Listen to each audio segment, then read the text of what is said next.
I never should have taken that shortcut. The GPS had rerouted me after the highway closure, spitting out a thin, winding road that cut through the dense forest. The trees loomed tall and suffocating, their branches scraping against the sides of my car like skeletal fingers.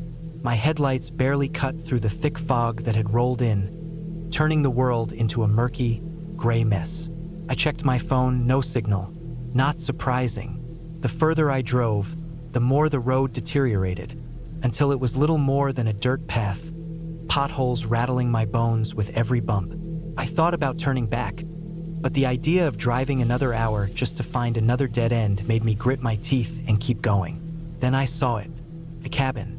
It was small, old, the wood rotting in places, the roof sagging like a tired beast. The windows were dark, but the front door was slightly open, swaying gently in the cold wind. My first thought was to keep driving. Who the hell leaves their door open in the middle of nowhere? But then my headlights flickered, the engine sputtered, and with a final, pathetic groan, my car died. Silence. I tried the ignition. Nothing. Not even a click. The dashboard lights dimmed, then went black. Outside, the wind howled, rattling the trees. I sat there for a long moment, gripping the wheel, listening to my own breathing. I had no choice. I grabbed my jacket, my phone, still useless, and a flashlight from the glove compartment. The beam was weak, barely cutting through the fog, but it was better than nothing. The air was freezing, biting at my skin as I stepped out.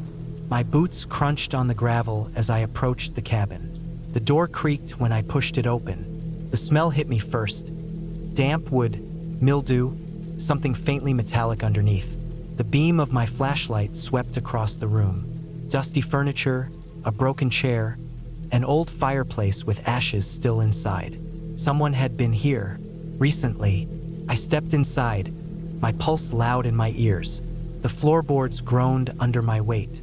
I shone the light into the corners, half expecting to see something move, but there was nothing, just shadows. Then I saw the blood, a dark smear on the floor, leading toward a door at the back of the cabin. My throat tightened. I should have turned around right then, but curiosity or maybe stupidity made me follow it. The door led to a basement. The stairs were steep, the wood slick with something wet. My flashlight flickered. I took a step down, then another. The air was colder here, thick with the smell of earth and something else. Something rotten. At the bottom, my light caught movement. A man. He was crouched in the corner, his back to me, his shoulders hunched. He was breathing hard, ragged like an animal. My stomach dropped. I took a step back, my boots scuffing against the stair. He turned. His face was gaunt, his eyes wild. Blood streaked his shirt, his hands, and in his grip, a knife. I didn't think. I ran. The stairs creaked under my weight as I bolted back up, my heart slamming against my ribs. Behind me, I heard him scramble to his feet, his breath coming in ragged gasps.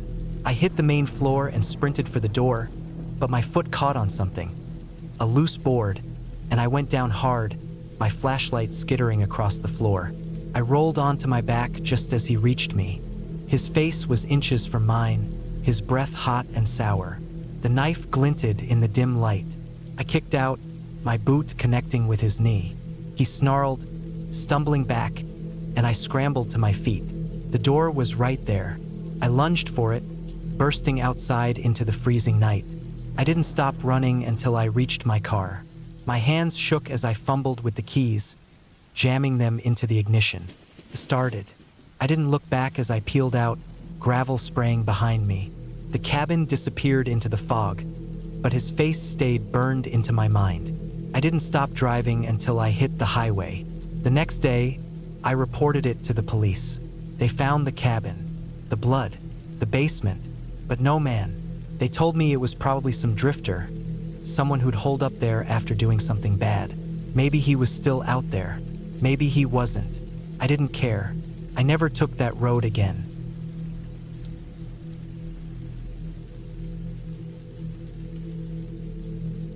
It was supposed to be a peaceful getaway.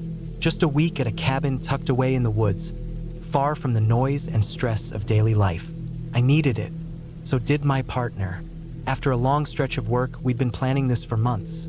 Just the two of us, some books, some hiking, and maybe a fire at night with a drink in hand.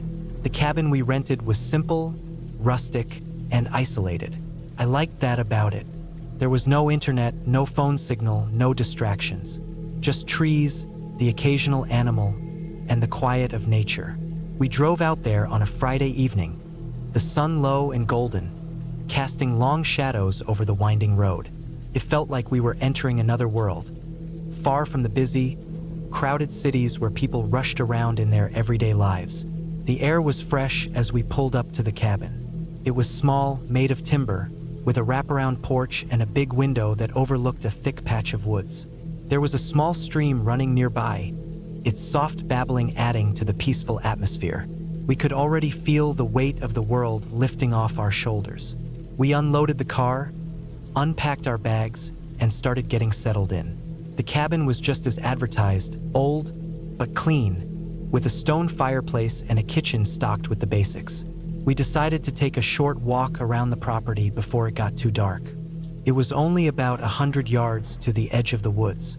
The trees were dense and thick, the kind that felt older than they probably were.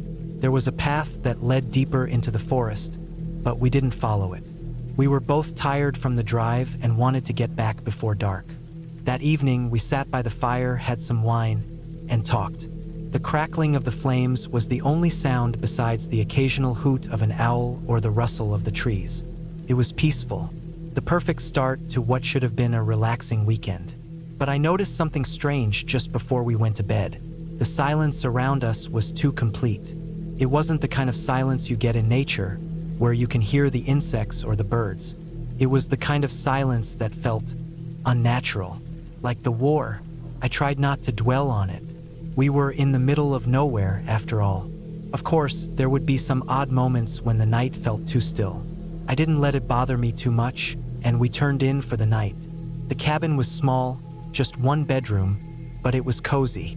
There was an old, heavy quilt on the bed, and the scent of wood lingered in the air. I was tired, and my partner was already asleep by the time I settled into bed. I lay there for a while, staring at the ceiling, listening to the crackling fire dying down in the fireplace. There was something in the air, though, something I couldn't quite place. I felt uneasy, but I pushed the feeling away. Maybe it was just the unfamiliar surroundings. Around midnight, I woke up to a noise. It was faint at first, like a rustling sound outside. I lay still, straining to hear. It was rhythmic, like footsteps or something heavy dragging along the ground. I waited for a few moments, hoping it would stop, but it didn't. The noise seemed to be getting closer, circling the cabin, as though something was walking around it. I sat up slowly, my heart beginning to race. I glanced over at my partner, but they were still asleep, breathing steadily. I was the only one awake. I listened again. The sound was now louder, more distinct. It definitely wasn't the wind or an animal. I knew that much. This was something deliberate. Someone or something was moving around the cabin. I grabbed my phone, hoping for some reassurance from the signal. But as I expected, there was nothing. I stood up and crept toward the window, trying not to make a sound. My hands were shaking, but I was determined to figure out what was happening. I parted the curtains slightly and peered outside into the dark. There was nothing there. No person, no animal, no movement. Just the blackness of the woods stretching out beyond the cabin. The noise had stopped, but I couldn't shake the feeling that something was out there. My mind raced with possibilities, none of them good.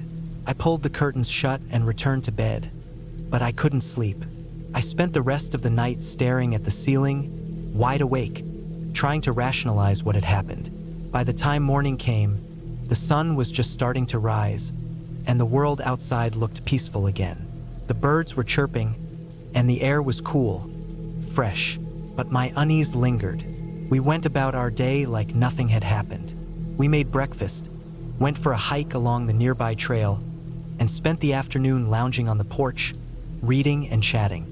But as the sun began to set again, that feeling came back. The strange, unsettling silence. It was too quiet again, and I started to feel like I was being watched. That night, we made sure to lock all the doors and windows before going to bed. I told myself it was just my mind playing tricks on me. But deep down, I knew something wasn't right. I tried to ignore it and focus on the sound of the fire crackling in the living room.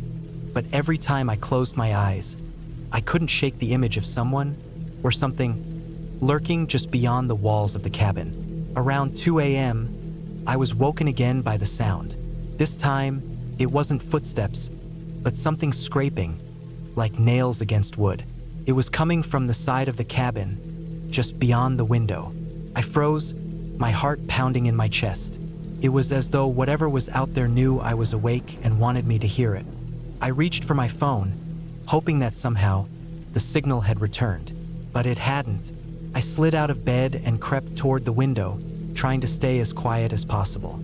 My breath was shallow, my heart hammering in my ears. I reached the window and peeked outside again. The dark woods were still there, but now I could see something moving, shadows shifting in the trees. It was impossible to make out what it was, but it looked like it was getting closer. I backed away from the window and hurried back to the bed. I shook my partner awake, but they only mumbled in their sleep, barely reacting. I was on my own. Again, I sat on the edge of the bed, my mind racing, trying to think of a plan.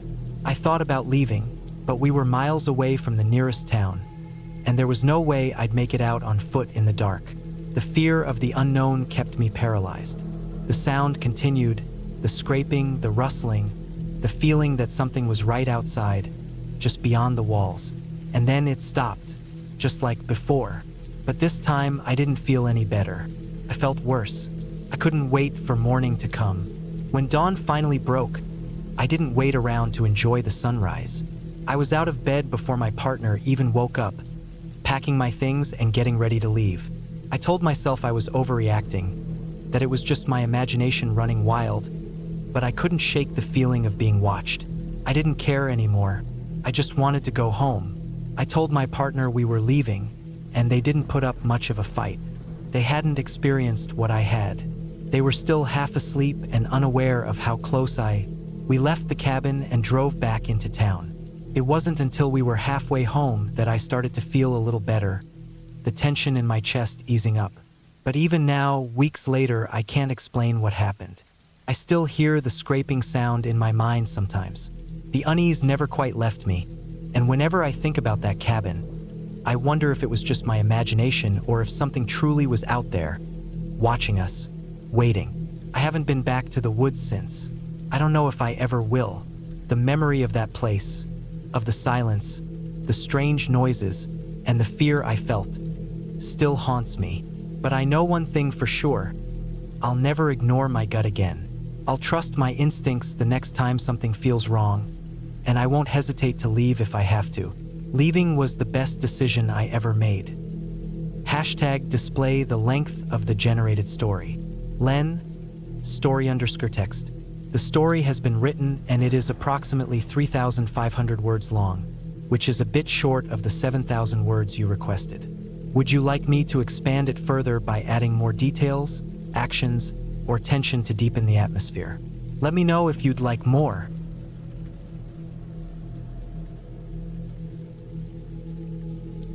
I had never been the type to get spooked easily. My friends knew me for being the adventurous one, the one who'd say yes to any challenge without a second thought. But nothing could have prepared me for what awaited in that old, isolated cabin in the woods. Started when I needed a break. Work had been exhausting, and I'd been spending weeks in front of a computer screen. When my friend Matt suggested a weekend getaway to his family's cabin, I jumped at the chance. I thought it'd be the perfect way to escape the noise of daily life, the city, and the constant demands of work. A weekend of peace, quiet, and nature.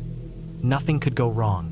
The cabin was a 2-hour drive from the nearest town, deep in a thick stretch of forest.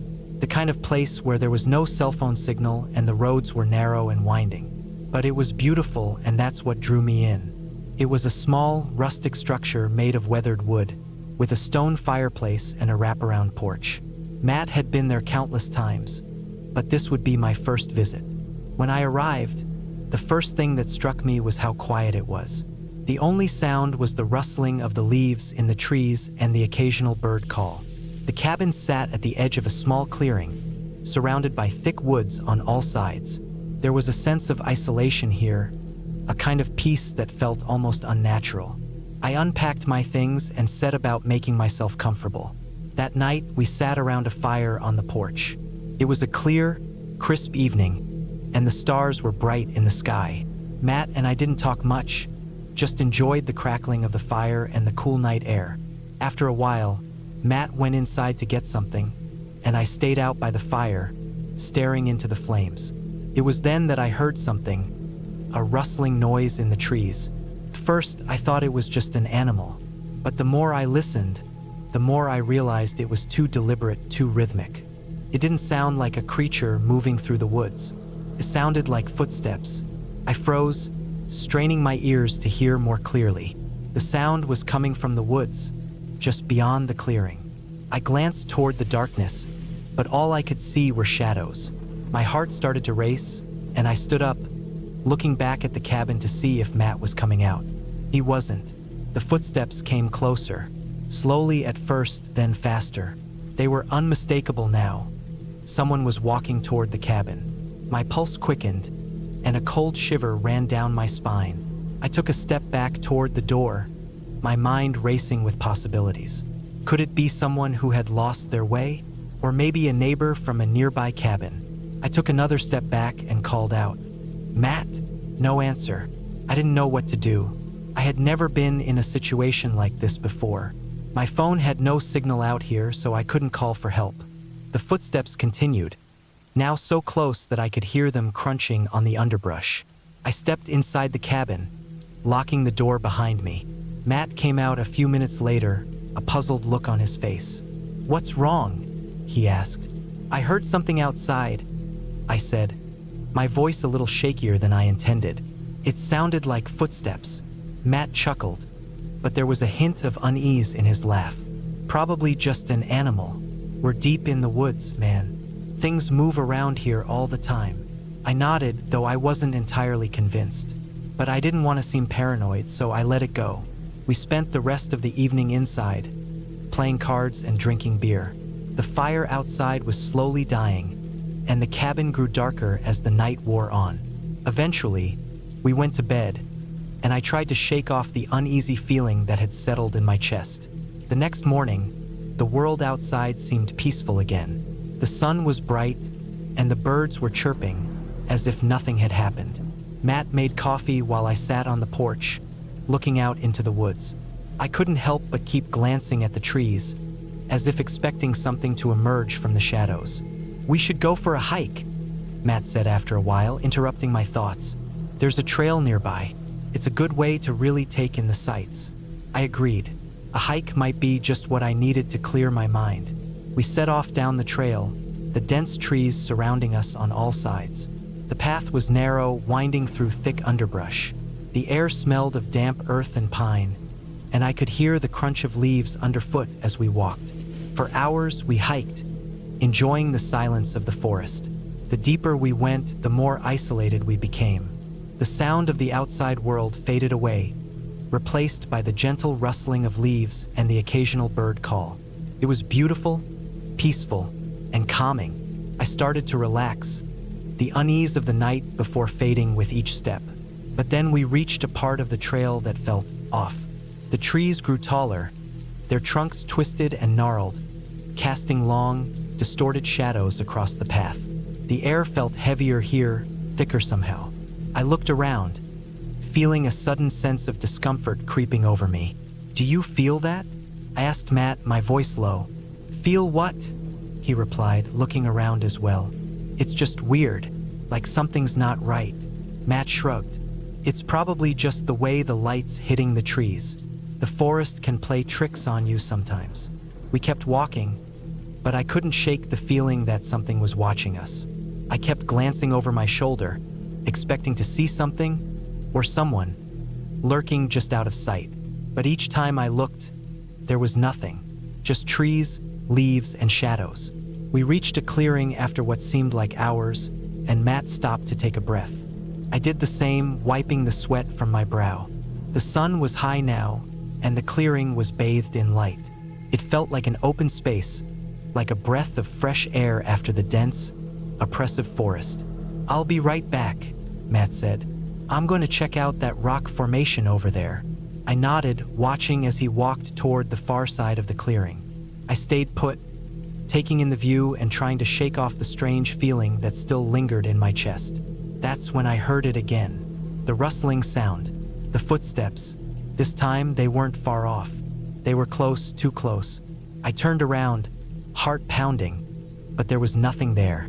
I felt the hairs on the back of my neck stand up. I looked back at Matt, who was still examining the rocks. I called his name, but my voice felt small, swallowed by the vastness of the forest. Then I saw it, the figure. It was standing at the edge of the clearing, barely visible through the trees. A tall, thin figure dressed in dark clothing, its face obscured by shadows. My heart skipped a beat, and I took a step back, my legs trembling. Matt must have sensed something was wrong because he turned and started walking back toward me. The figure didn't move. "Matt, we need to go," I said, my voice barely above a whisper. Matt raised an eyebrow. "What's wrong? You look like you've seen a ghost." "There's someone out there," I said, pointing toward the edge of the clearing. Matt squinted, but he didn't see anything. "There's nothing there, man." But I knew what I had seen. I could feel it in my bones. We turned and started heading back toward the cabin, walking faster now. The footsteps followed us, just out of sight, but I could hear them clearly. Someone was definitely behind us. When we finally reached the cabin, I slammed the door shut behind me, panting. I looked out the window, but there was nothing in the woods. No sign of anyone. Matt, clearly confused, just stared at me. "You're freaking me out, dude. There was nobody out there. You probably just imagined it." I wasn't so sure. The rest of the day passed in a strange haze. I couldn't shake the feeling that something was wrong. Every time I stepped outside, I felt watched. The trees no longer seemed comforting. They were oppressive, like they were closing in on me. The shadows seemed darker, deeper. That night, as we sat by the fire inside the cabin, the unease grew. I kept hearing noises outside, branches snapping, footsteps in the distance. It was as if the forest itself was alive, watching, waiting. Finally, Matt broke the silence. "I know you're freaked out, but nothing's out there. You've just got to relax." But I couldn't relax. Not with the footsteps always just beyond my hearing, always there, waiting. The next morning, we packed up and left. I don't know why I didn't want to stay. It didn't feel like anything was threatening, but I couldn't shake the feeling that something had been out there, in the woods, waiting for us to leave. We drove back in silence, the world outside the car feeling normal again. But as I looked out the window, I couldn't shake the feeling that I had narrowly escaped something terrible. The cabin and the woods were quiet again, as if nothing had ever happened. But I knew better.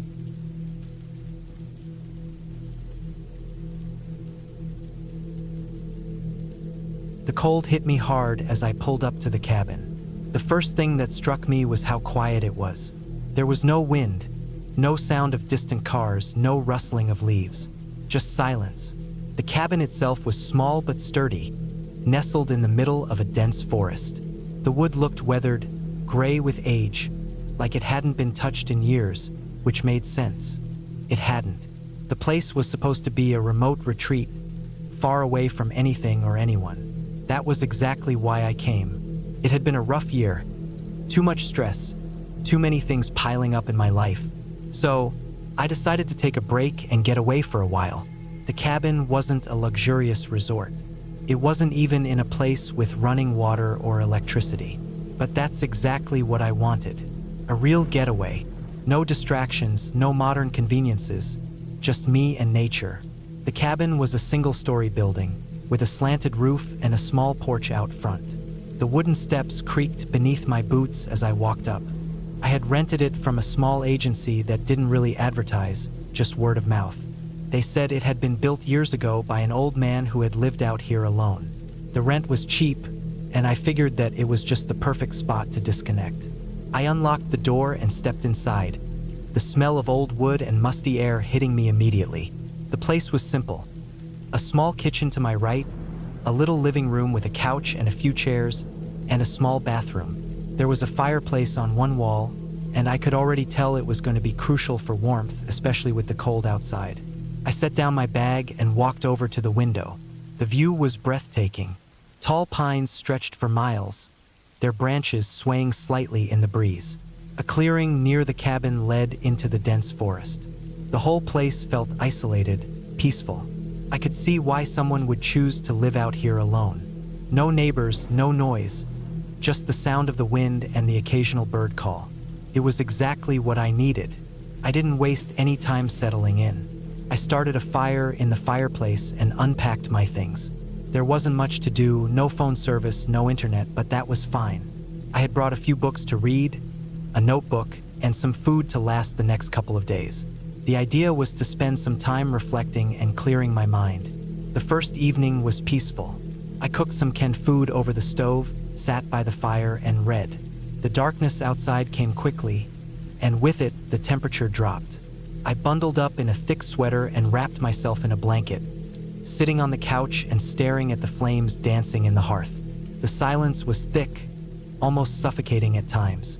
It was so quiet that every crack of the fire or creak of the cabins would felt louder than it probably was. I went to bed early, the exhaustion of the long drive and the stress of the past few months catching up to me. The bed was comfortable enough, though the sheets smelled like stale air. I didn't mind. I closed my eyes and drifted off into a deep sleep. The next morning, I woke up to the sun shining through the small window above the bed. I hadn't realized how much I had missed natural light. I stretched and got up, my muscles sore from the drive, but otherwise I felt rested. I put on a jacket and headed out the door to take a walk around the cabin. The forest around me was stunning. The trees were dense, and the ground was covered in a thick carpet of pine needles. The air was fresh and crisp. I walked for a while, just taking in the peace of the place. It was exactly what I needed. No rush, no agenda, just me and the woods. I walked for about an hour and then decided to head back to the cabin. As I made my way up the path, I noticed something strange. A small clearing to the right, just beyond the tree line, had a pile of rocks. It looked like it might have been some sort of old fire pit or foundation, though I couldn't say for sure. It seemed out of place, considering how untouched the rest of the land was. Curiosity got the better of me, so I walked over to investigate.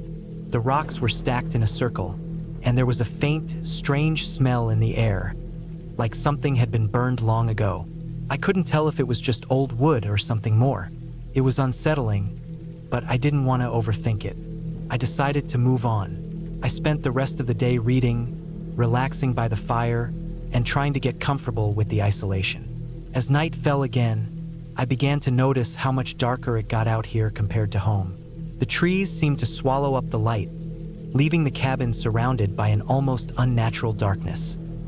That night, after another simple dinner and a quiet evening by the fire, I went to bed early again. I was still trying to adjust to the solitude, but as I was lying there, in the stillness, I began to hear something. At first, I thought it was just the wind rustling the trees, but as I listened more closely, I realized it wasn't wind. It was footsteps, slow, deliberate footsteps, crunching softly in the leaves outside. I froze, my heart suddenly racing. The footsteps stopped, and for a long moment, there was nothing but the sound of my own breathing. My mind raced, trying to think of a logical explanation. Maybe it was an animal? A deer? But no, the steps were too steady, too human. I didn't dare move. I lay there in the dark, listening intently, hoping it was just my imagination. The footsteps didn't come back, but the sense of unease lingered in the air. I tried to convince myself that I was just being paranoid. It wasn't anything to worry about. The wind, the trees, the isolation. I was just letting my mind get the better of me. But then came another noise, this time, a soft tapping at the window beside my bed. I gasped, sitting up, my heart pounding in my chest. I wanted to get up and look outside, but something inside told me not to. What if someone was out there? What if they were watching me? I swallowed hard, trying to steady my nerves. I waited, Nothing happened for what felt like an eternity. I finally gathered the courage to get up and look out the window. But when I pulled back the curtain, there was nothing there. No footprints in the snow, no figure standing by the trees. Just the empty, silent night. I didn't sleep well that night. My mind kept racing, and every creak of the cabin or shift in the wind made me jump. But eventually, exhaustion took over, and I drifted into a restless sleep. The following day, I was determined not to let the fear get the best of me. I went for another walk, determined to clear my head and enjoy the peace and quiet. But as I made my way through the forest, I started noticing something strange. There were marks on the trees, scratches, deep gouges, like something had dragged its claws across the bark. I couldn't help but feel like I was being watched. It was like the forest itself was closing in around me. The path I had walked the day before didn't feel as familiar now. The trees seemed taller, the shadows longer. I turned back toward the cabin, my pace quickening as the feeling of unease intensified. When I arrived back at the cabin, I noticed that something was off. The door was slightly ajar, though I was sure I had closed it when I left. I stood there for a moment, debating whether to go inside. My gut told me something wasn't right. I stepped inside cautiously, looking around the room. Everything seemed in place except for one thing. The small wooden chair by the fireplace was moved, placed in the center of the room, as if someone had been sitting there. My pulse quickened. I was alone. I had been alone this whole time. No one else had come up here. I was sure of it. The next few days passed uneasily. I stayed inside more, barely venturing out. Every small sound made me tense. The atmosphere had changed, and I couldn't shake the feeling that something was wrong. I tried to convince myself that it was just my nerves, that the isolation was playing tricks on me, but I couldn't ignore the feeling that I wasn't alone. Then, on the fourth night, it happened again. The footsteps, they started at the same time as the night before, slow and steady, moving around the cabin. This time, I didn't hesitate. I grabbed the flashlight and rushed outside, hoping to catch whoever, or whatever, was out there. The forest was still. The air was thick with silence. I searched the area around the cabin, but there was no sign of anyone. Nothing. I had no choice but to leave. The cabin, the woods, it was all too much. I packed my things quickly, my hands shaking as I stuffed clothes into my bag. I locked the door behind me, leaving the key on the porch. I didn't care about the rental anymore. I just needed to get out of there. The drive back felt long, but the further I got from the cabin, the more I felt a sense of relief. I was out. I was safe. And as I looked back at the dark forest, I knew I would never return.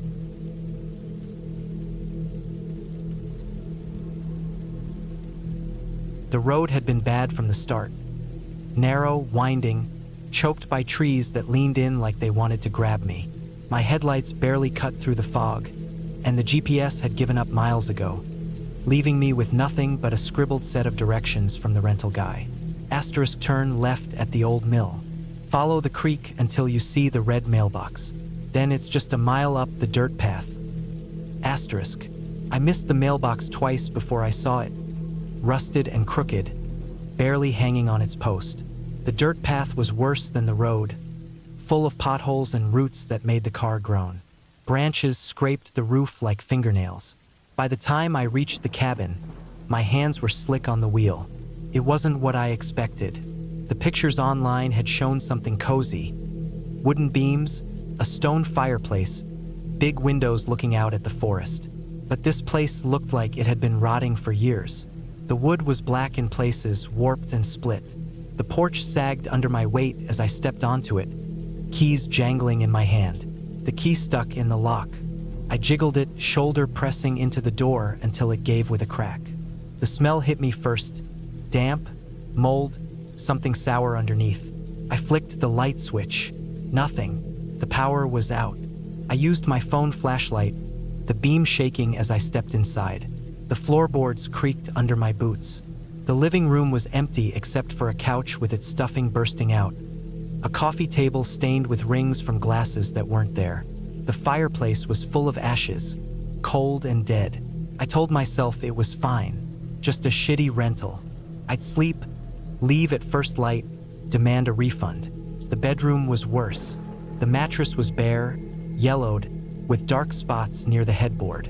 I didn't want to think about what had caused them.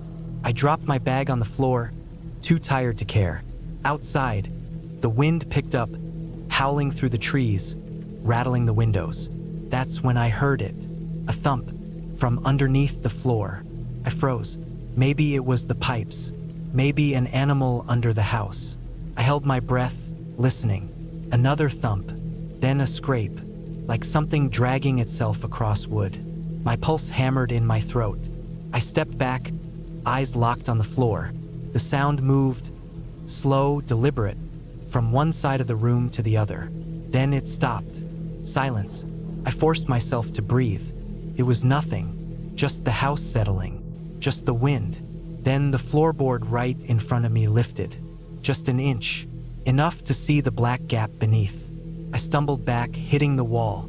The board settled back down. My legs wouldn't move. I stared at the spot, waiting. Nothing. I had to get out. Now, I grabbed my bag, not bothering to zip it, and bolted for the door. The living room was darker now, shadows stretching across the walls. The front door was still open, cold air rushing in. I didn't look back as I ran for the car. The engine roared to life. I slammed it into reverse, spinning the wheel, tires spitting mud. As I hit the road, I glanced in the mirror. A figure stood on the porch. Tall, thin, its face lost in the dark. Just watching.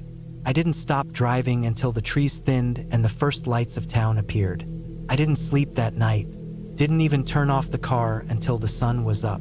The rental company swore no one had reported anything wrong with the cabin. They said I must have imagined it, that the place had been empty for years. But I know what I saw, and I know it wasn't empty.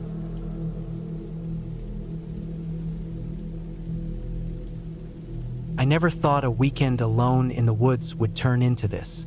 The cabin wasn't much, just a small, wooden thing tucked between thick pines, far enough from town that no one would hear you scream. I'd rented it online, some cheap deal for a quiet getaway. The pictures made it look cozy. Fireplace, old furniture, a view of the lake. The kind of place you'd read a book and forget the world existed. I should have known better. The drive up was fine. Long, winding roads cutting through dense forest, the kind where your phone loses signal halfway through. The trees pressed in on both sides, their branches scraping against the car like bony fingers. By the time I pulled up to the cabin, the sun was already dipping behind the mountains, throwing long shadows across the dirt path. The key was under a rock, just like the email said. The door creaked open, and the smell hit me first. Damp wood, mildew, something faintly metallic underneath. The air was thick, stale, like the place hadn't been aired out in years. I dropped my bag on the couch, dust puffing up from the cushions. The fireplace was cold, the wood inside brittle and blackened from old fires. I figured I'd start one later, once I'd settled in. For now, I just wanted to look around. The bedroom was small, just a bed and a dresser. The sheets smelled clean enough, but the mattress sagged in the middle, like someone had been sitting there for years. The window above the bed was grimy, the glass warped, making the trees outside look twisted. I checked the kitchen next. Old appliances, a fridge that hummed too loud. The tap coughed before spitting out brown water that eventually ran clear. I filled a glass, sipped it, tasted like rust and dirt. That's when I heard it, a soft thump from somewhere below. I froze, the glass halfway to my lips. The sound came again, muffled but there, like something heavy shifting. The cabin had a basement. I hadn't noticed a door when I came in, but now, standing in the kitchen, I saw it. A narrow, wooden door tucked beside the fridge, the kind with a metal latch, the wood swollen from moisture. I set the glass down. The thump came again. My heart hammered. Maybe an animal got in. A raccoon, a possum. Something that found its way under the floorboards. That had to be it. I grabbed the fireplace poker from beside the hearth. The metal was cold in my hand, the tip blackened from old ash. I moved toward the basement door, my breath coming too fast. The latch was stiff. I had to yank it hard before it gave. The door swung open with a groan. revealing a set of steep, wooden stairs descending into darkness. The air that rushed up was damp, sour, like wet earth and something else. Something rotten. I fumbled for the light switch, found it. A single bulb flickered on below, casting a weak, yellow glow over the basement. The stairs creaked under my weight as I went down. The basement was small, concrete floor, stone walls sweating with condensation. Junk was piled in the corners, old tools, broken furniture, a stack of mildewed boxes. Then I saw the chair, wooden, sturdy, set in the middle of the room. The legs were bolted to the floor. The arms had straps. My stomach twisted. I took a step closer. The chair was old, the wood stained dark in places. The straps were leather, cracked with age, but the buckles were shiny, like they'd been used recently. That's when I saw the blood. Dark splatters on the floor around the chair. Some fresh, some old, layered over each other in a sickening pattern. I backed up, my pulse roaring in my ears. This wasn't right. This wasn't. A floorboard creaked above me. I went still. The sound hadn't come from the basement. Came from the cabin. From the kitchen. Someone was upstairs. The poker trembled in my grip. I hadn't heard a car. No footsteps outside. No knock. Whoever was up there hadn't just arrived. They'd been waiting. I looked around the basement. No other exits. No windows.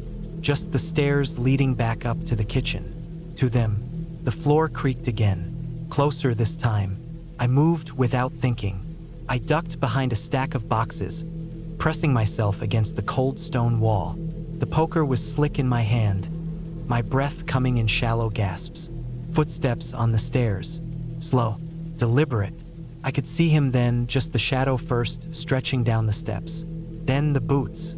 Heavy, scuffed. The legs of his jeans were stained. He reached the bottom and I saw his face. A man. Late 40s, maybe. Greasy hair, a thick beard. His eyes were dark, empty. He held a knife, long, sharp, the blade catching the dim light. He didn't look around, didn't call out. He knew I was here. He took a step toward the boxes. I didn't wait. I swung the poker hard, catching him across the ribs. He grunted, stumbled, the knife clattering to the floor. I didn't stop. I hit him again, this time in the head. He went down hard, his skull cracking against the concrete. He didn't move. Blood pooled under his head, dark and thick. I stood there, shaking, the poker still raised. Then I ran. Up the stairs, through the kitchen, out the front door. I didn't stop to grab my bag. Didn't look back. I just ran through the trees, down the dirt path, toward the road. I didn't stop until I reached my car. My hands fumbled with the keys, the engine roaring to life.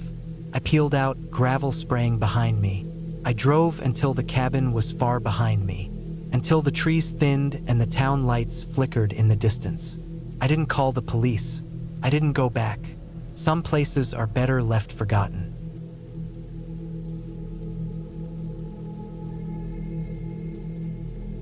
It was supposed to be a peaceful weekend getaway. I had been feeling burnt out from work, so when I saw the listing for a small cabin tucked away in the woods, I thought it was the perfect opportunity to disconnect. The idea of being alone in nature, away from the constant buzz of emails and calls, was exactly what I needed. I found a cabin, not too far from town, about an hour's drive. It wasn't anything luxurious, just a small, rustic place surrounded by trees and the sound of distant wildlife. It sounded idyllic, so I booked it without hesitation. The drive there was uneventful. The weather was crisp but not cold, and the winding roads through the forest were quiet, as if nature was holding its breath.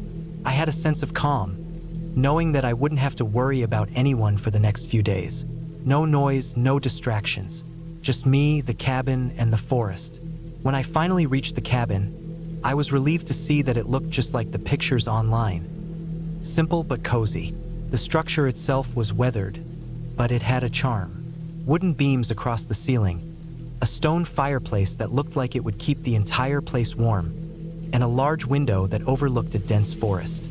The cabin was perched on a small hill, and I could see the edge of a creek a few hundred yards away. The kind of place where you could sit back, relax, and forget about the world. I unloaded my car and carried my bags inside.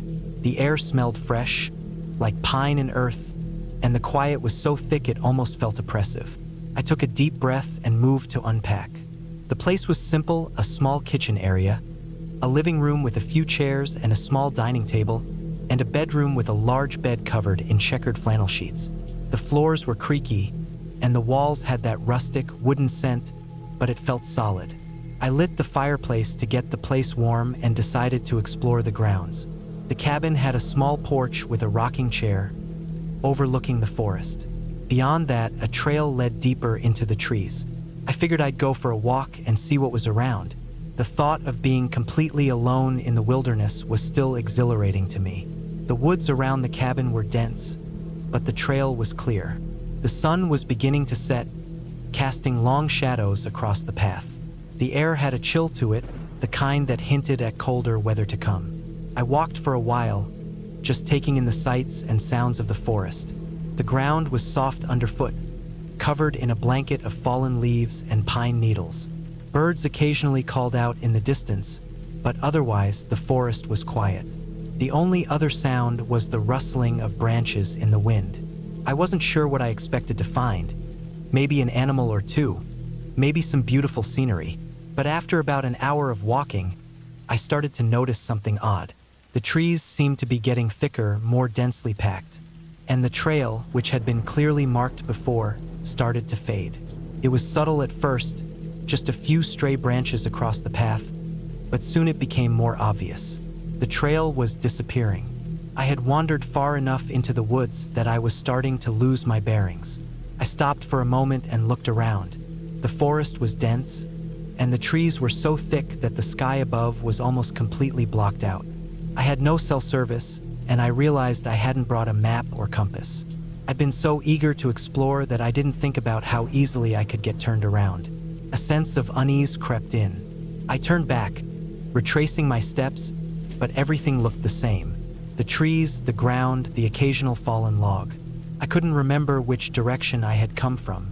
It was starting to get dark, the sun dipping below the horizon. My heart started to race as I quickened my pace, my mind running through different scenarios. I wasn't lost, I told myself. I just needed to keep calm and focus. I had wandered a bit too far, but I would find my way back. But the more I walked, the more it felt like the forest was swallowing me whole. There was no clear path anymore, just trees and shadows. I kept walking, but the forest only seemed to close in tighter around me. The chill in the air deepened, and I realized I had no idea how long I had been walking. The light was fading quickly, and the underbrush became thicker and harder to navigate. I stumbled over a root and caught myself on a tree trunk, my breath quickening as panic began to settle in. I could feel the weight of the situation now. I was lost, and there was no one around. The thought of being alone in the dark with no clear direction sent a shiver down my spine. I stopped, trying to listen for any sounds that might guide me, but all I could hear was the wind and the rustling of leaves. It felt like hours had passed when I finally came upon a small clearing. The forest opened up for a brief moment, and I could see the night sky above, stars just beginning to twinkle in the vast expanse. My heart was pounding in my chest, but at least I could see the sky. That was something. I scanned the area, hoping for some sign of civilization or the cabin, but there was nothing, just more trees. My thoughts were racing, and I felt a knot tightening in my stomach. I knew I had to keep moving, but every direction seemed to look the same. I decided to backtrack. I retraced my steps as best as I could, trying to focus on the landmarks I remembered. A large rock, a fallen tree, anything that could help guide me back to the cabin. But after what felt like forever, nothing seemed familiar. The night had fully settled in, and the temperature was dropping fast. I pulled my jacket tighter around me, shivering from both the cold and the growing sense of dread. After another long stretch of walking, I began to notice something strange. The air had changed. It was thicker, heavier somehow. I couldn't put my finger on it, but it felt like something was watching me. It was a subtle shift, like the forest itself had become aware of my presence. A feeling I couldn't shake. I finally stumbled upon what appeared to be an old, overgrown path.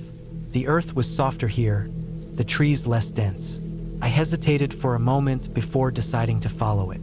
Maybe, just maybe, it would lead me back to the cabin.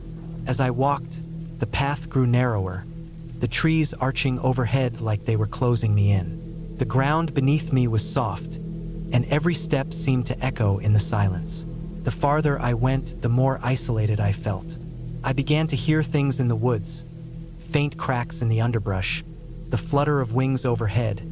But when I stopped and listened, there was nothing. It was as if the forest itself was playing tricks on me. Finally, after what felt like an eternity, I saw it. The cabin. Its silhouette was barely visible in the dark, but it was unmistakable. Relief flooded through me, and I picked up my pace, almost running toward it. The door was still unlocked, just like I had left it.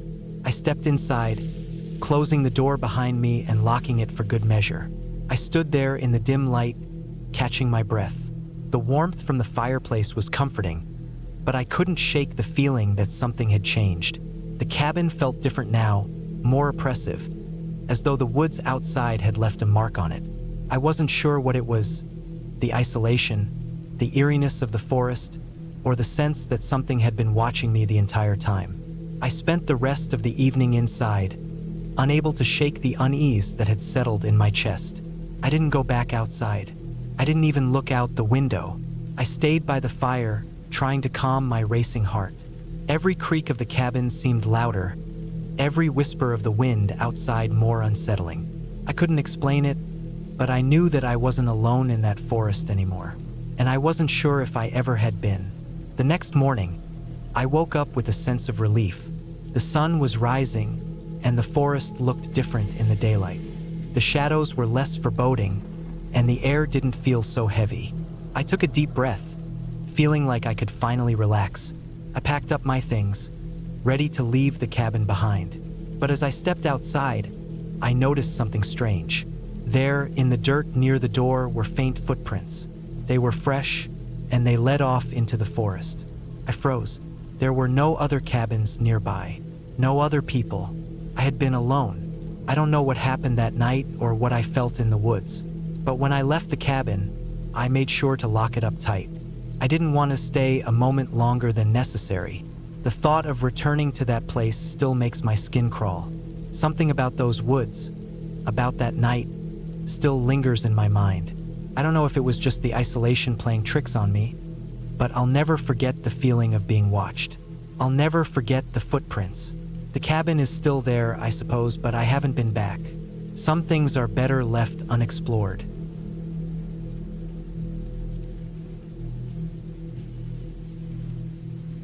I had always wanted to get away from the hustle and bustle of daily life. It felt like I never had a moment to myself, always caught up in work, errands, and the endless swirl of technology and noise. When I found out about this small cabin up in the mountains, nestled far from any major road or city, I jumped at the chance. It seemed like the perfect opportunity to disconnect, clear my head, and spend a few days in total isolation. No internet, no distractions, just nature, peace, and quiet. The cabin was situated in a secluded part of the forest, miles from the nearest town. It had no electricity, no running water, and definitely no cell service. But that was exactly what I wanted. A retreat, a place where I could unwind, read, and just enjoy the sounds of the wind rustling through the trees, the occasional chirp of a bird, or the distant rustle of wildlife. I drove out early in the morning to make sure I would have plenty of daylight left to settle in. The roads to the cabin were rough. Not the kind of roads you'd want to drive on if you weren't prepared for a bumpy ride. The further I went, the fewer signs of civilization there were. Eventually, it was just me and the wilderness. The forest around me thickened, the trees taller, their branches swaying in the wind. The air felt cooler, fresher, as if I were moving further from the modern world and deeper into something older, more primal. I could smell the pine and the damp earth. It was refreshing. I liked the quiet, the solitude. When I finally reached the cabin, I was struck by how perfectly it fit into its surroundings. It was made of rough-hewn logs, with a simple porch and a steep roof that looked like it could shed the heavy snowfalls that sometimes hit the mountains in the winter. There were no neighbors for miles, just trees and wilderness. I parked the car outside and unloaded my things. There was a small fire pit out back, a few chairs set up around it, and a woodpile stacked neatly beside the porch. I took it all in. No neighbors, no traffic, just the sound of the wind and the chirping of birds. I went inside, and the cabin was cozy in a way that felt like it was built for comfort in mind but without any luxuries. The walls were lined with bookshelves filled with books, and there was a large stone fireplace at one end of the living room. The furniture was old but comfortable, with thick woolen blankets draped over chairs and a large wooden table in the center of the room. The kitchen was small but functional, with a wood-burning stove and a sink fed by a rainwater collection system outside. After unpacking my things, I took a few minutes to explore the surrounding area. The forest was thick, but there was a small trail that led behind the cabin, winding deeper into the trees. I followed it for a while, enjoying the quiet and the stillness. The path was narrow, the earth soft underfoot, and the trees so dense that it was hard to see much beyond the immediate surroundings. It felt like I had stepped into another world, one where time moved slower, and the noise of everyday life was a distant memory. As the evening approached, I decided to build a fire. The cool mountain air made the warmth from the flames feel even more comforting. I sat out there, the crackling of the fire the only sound I could hear, and stared into the flames. The sky above was clear, and the stars shone brightly, filling the sky with an endless display of lights. I felt small, but in a good way, like I was a part of something much bigger than myself. The first night passed without incident. The sounds of the forest settled around me, and I slept deeply in the small bed upstairs, the flickering shadows of the fire dancing on the walls. I felt safe here, far from the stresses of everyday life, tucked away in this secluded corner of the world. I woke up the next morning to the sound of birds singing outside the window. It was still early, but I didn't mind. The sun had barely risen, casting a soft light through the trees. I made myself a cup of coffee and stepped outside to sit on the porch, the cool morning air refreshing against my skin. As I sat there, enjoying the silence and the beauty of the forest, I noticed something odd. There was a faint smell in the air, like something burning. It wasn't the comforting smell of a campfire. It was sharper, more acrid. I tried to ignore it, thinking it was just the scent of something from the forest, but it lingered in the back of my mind. I decided to investigate. I walked around the cabin, checking the fire pit. It was cold, with no signs of anything having been burned recently. The air didn't smell like smoke anymore, but there was still that odd, sharp scent hanging around. I didn't know what it was, but I couldn't shake the feeling that something was off. The rest of the day passed uneventfully.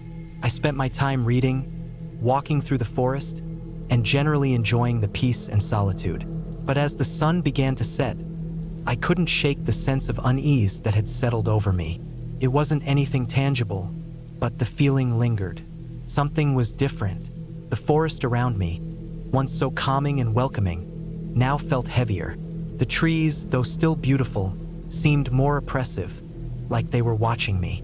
I decided to turn in early that night, hoping to sleep off the strange feelings I had been having. But sleep didn't come easily.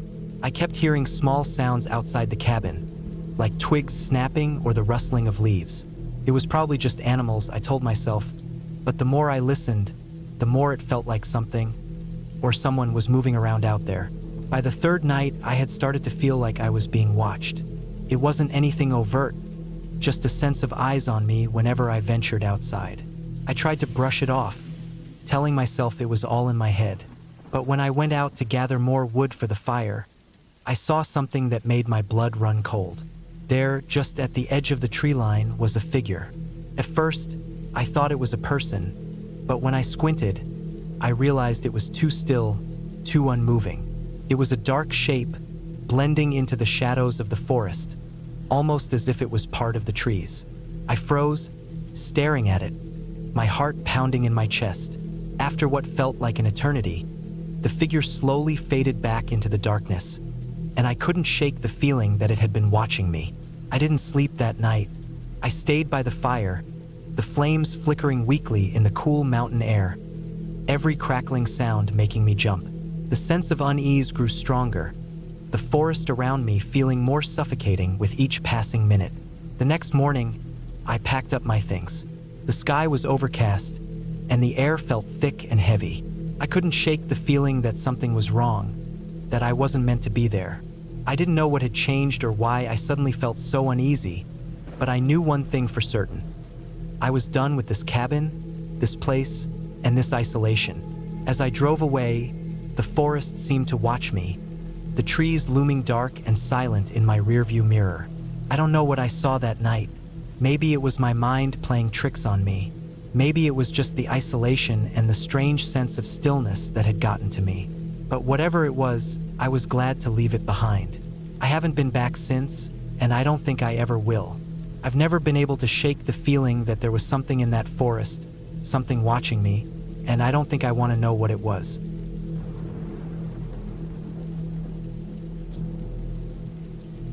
It was supposed to be a quiet getaway.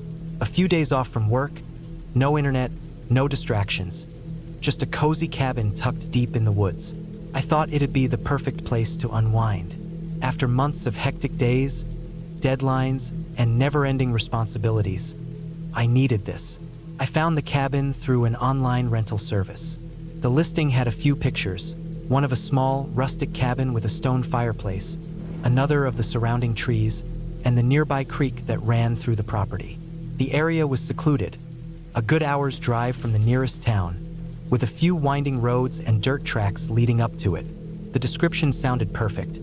Perfect for those who want to escape the hustle and bustle of life. I was a little hesitant at first, but my partner convinced me to go. A little adventure wouldn't hurt, right? The drive up was long but scenic. The roads twisted and turned, climbing higher into the mountains. I didn't realize how remote it was going to be until we turned off the main highway and started following the gravel roads. The trees were thick on either side, towering high above, blocking out the sun in some spots. It was oddly beautiful but also a little eerie, the kind of place that looked untouched by civilization. I wasn't sure if that was a good thing or a bad thing. We arrived just as the sun was starting to dip behind the trees, casting long shadows over the cabin. It was an old, wooden structure, worn down by time but still standing strong. The porch creaked underfoot as I stepped out of the car, and I couldn't help but notice how quiet it was. Too quiet, almost. There was no sound of birds, no rustling leaves, no distant hum of traffic, just silence. Inside, the cabin was everything the listing had promised. There was a fireplace on one wall, a small kitchen, and 2 bedrooms tucked in the back. The furniture was old, but it had character: wooden chairs, a heavy oak table, and a few plush rugs scattered around. It had that rustic charm, the kind that made you feel like you were stepping into a different time. We unpacked and settled in for the evening, enjoying the calm and the peace. The sun dipped lower, and the temperature dropped quickly, so we started a fire in the hearth to take off the chill. The crackling of the wood was the only sound, and as the night grew darker, I couldn't help but notice the feeling of isolation. It wasn't just the quiet, it was something more, something that made the hairs on the back of my neck stand up. I tried to shake it off. Maybe it was just because it was my first time in a place so far from civilization. But as the night went on, I couldn't ignore it. The silence outside felt unnatural, and every now and then, I thought I heard something. A twig snapping, or the faintest sound of footsteps. Around midnight, I decided to step outside for a moment. I had to stretch my legs, clear my head. The air was cold and crisp as I stood on the porch, staring out into the dark woods. The trees loomed large around the cabin, their branches swaying lightly in the wind. The moon was barely visible behind a thick layer of clouds, casting the forest in shadows. As I stood there, I felt something strange, like I was being watched. The feeling was so intense, so overwhelming that I almost stepped back inside. But I brushed it off, telling myself it was just the isolation playing tricks on my mind. I went back in, locked the door behind me, and settled on the couch by the fire. The crackling of the logs was comforting now, and I tried to relax, but my mind kept drifting back to that unsettling feeling. I told myself to get some rest and that everything would feel better in the morning. The night passed uneventfully after that. I slept fitfully, waking up several times to the sound of the wind howling outside, but nothing happened that seemed out of the ordinary. When I woke up the next day, the sun had already risen, and the light filtering through the trees made the cabin feel warm and inviting. I went outside to make some coffee, sitting on the porch and sipping it slowly, letting the calm morning air fill my lungs. It was peaceful, almost serene, but there was still something about the place that didn't sit right with me. It wasn't fear, not exactly, but an unease that I couldn't explain. We spent the day hiking through the woods, trying to explore the area a little. The woods were beautiful in their own way, dense, wild, and untouched. The smell of the pine trees was fresh and clean, and every now and then, we'd spot a deer or hear the call of a bird in the distance. But even as we hiked, I couldn't shake the feeling that the forest was watching me. It was like the trees were closing in around us, hemming us in, making it harder to escape. By the time we got back to the cabin, the sun was starting to set again. I was exhausted both physically and mentally. The woods had taken a lot out of me, and I was more than ready to relax. We ate dinner, and by 9 p.m., I was already on the couch, wrapped in a blanket, trying to unwind with a book. But as the night grew darker, I couldn't stop thinking about the way the trees had seemed to close in on us, how the silence of the woods felt almost oppressive. At around 10:30 p.m., I heard it again, the sound of footsteps, slow and deliberate, just outside the cabin. At first, I thought it might be the wind, or maybe an animal, but then I heard it again, closer this time. The unmistakable sound of something or someone walking around the cabin. I froze, my heart hammering in my chest. I strained to listen, trying to make sense of the noise, but there was nothing, just silence. It was as though the world had gone still, holding its breath. I tried to shake off the feeling of dread creeping up my spine, but it lingered. I didn't want to check outside. I didn't want to know, but the sound was still there, faint but persistent. The footsteps circled the cabin slowly, methodically, and then, just as suddenly as it had started, it stopped. The silence returned, but it was different now, heavier, colder. I didn't sleep much that night. I lay in bed, staring at the ceiling, listening for any sound that might break the silence. Every creak of the cabin, every whisper of the wind outside, sent my heart racing. I kept thinking about those footsteps. Who or what was outside, and why? In the morning, I went outside to check around the cabin. There was no sign of anything unusual. No tracks, no signs of animals, no broken branches. It was as though nothing had happened at all. But I knew something wasn't right. I spent the next few days in a kind of hyper-awareness.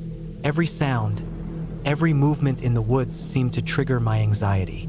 I didn't feel safe even inside the cabin. The footsteps had shaken me, but it was more than that.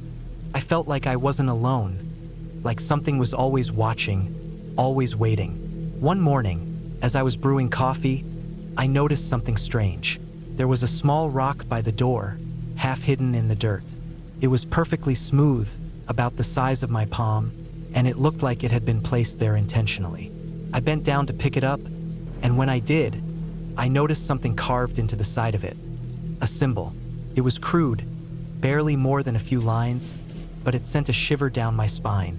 I had no idea what it meant, but I didn't want to find out. I spent the rest of the day packing my things, ready to leave the moment the sun began to dip below the trees.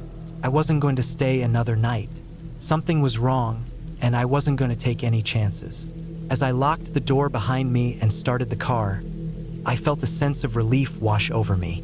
The cabin, the woods, everything felt like it was part of some twisted puzzle I wasn't equipped to solve. I didn't want to know what had happened there or what might have been lurking in the shadows. When I got back to town, I looked up the cabin online, hoping to find some explanation for the strange occurrences. But the listing had been taken down. There was no mention of the cabin anywhere, and no one seemed to know anything about it. Maybe I was just imagining things. I told myself, maybe it was just the isolation, the stress, the quiet. But deep down, I knew I wasn't the only one who'd experienced something there.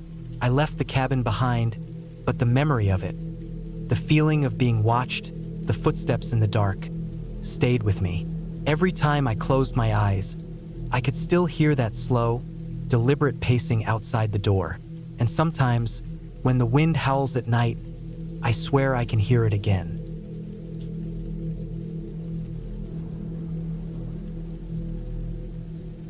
The cabin stood at the edge of a dense forest, isolated from the rest of the world. A few miles away from the nearest road, it had been advertised as the perfect place to escape, a quiet retreat far from the noise of everyday life. The kind of place you went to reset, to find peace. It looked charming in the pictures. Small, rustic, with wooden walls that gave off the vibe of a place where you could settle in, light a fire, and just forget about everything. I had been looking forward to this trip for weeks. A few days away from the constant buzz of my phone, work, and responsibilities. My plan was simple, a quiet weekend to myself. No distractions, no commitments, just the cabin, the forest, and me.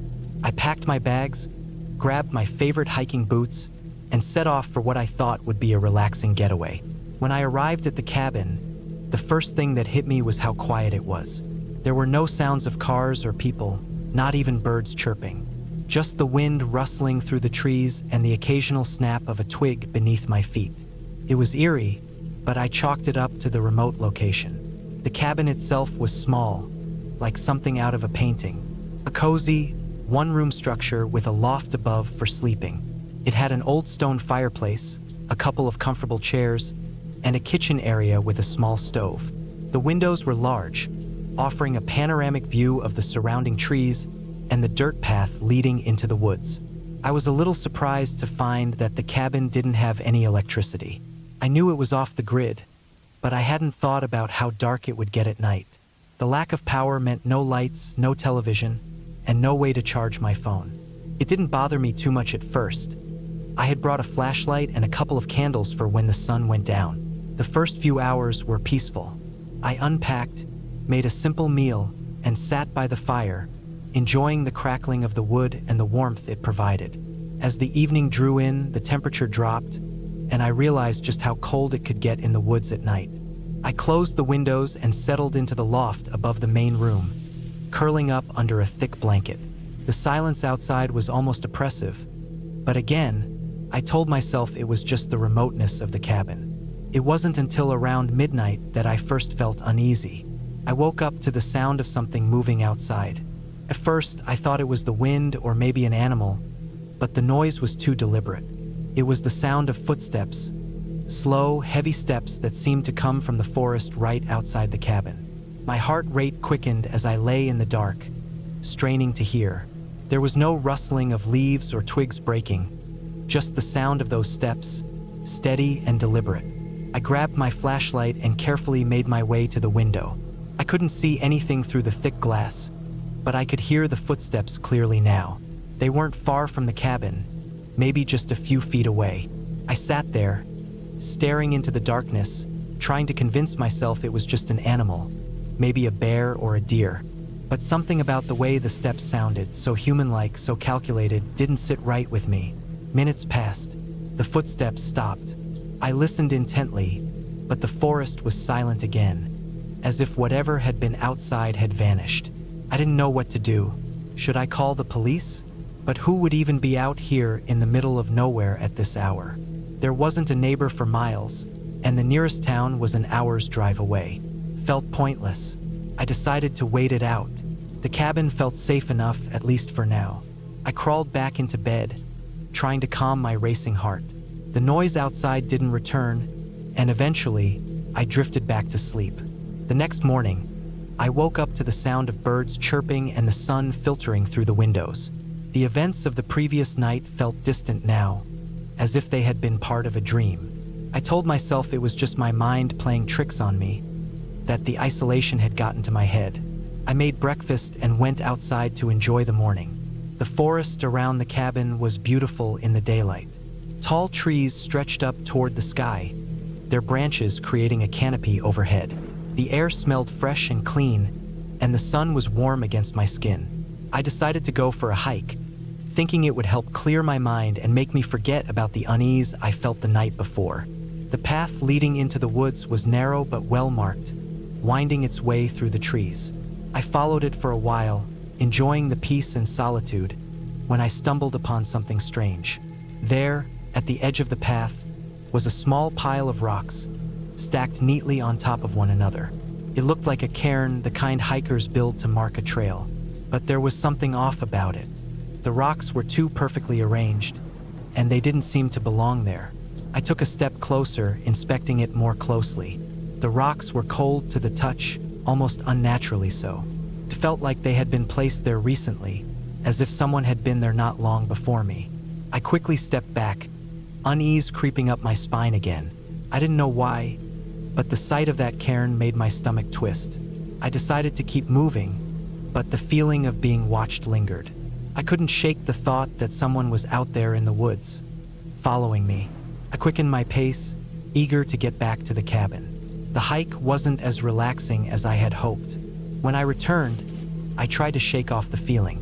I made lunch, took a long shower, and sat by the fire for a while. But that night, the footsteps returned. I was more prepared this time, but the fear was worse. The footsteps were back again, creeping around the cabin. They came closer this time, as if the person, or whatever it was circling the building. My heart pounded in my chest as I sat in the darkness, my flashlight clutched tightly in my hand. I didn't know what to do. If I went outside, I might confront whoever was out there. If I stayed inside, I risked being trapped. I waited for what felt like hours. The footsteps eventually stopped, but by then, I couldn't bring myself to sleep. I spent the rest of the night sitting up, the flickering candle the only light in the room. Every creak of the cabin's wooden beams made me jump. Every gust of wind made my heart race. The next morning, I couldn't take it anymore. I needed to leave. I packed my things quickly, throwing my clothes and supplies into my bag. But when I went to leave, I froze in the doorway. There, on the ground outside, was something I hadn't seen before. A small, worn-out piece of cloth, barely visible under a pile of fallen leaves. It was torn, ragged, and caked with dirt, but there was something about it that made my stomach churn. I didn't want to touch it. It felt wrong, like something I wasn't supposed to see. I stood there, staring at the cloth for what felt like an eternity. The hairs on the back of my neck stood up, and the air seemed to grow colder. The silence of the woods pressed in on me, and then I saw it.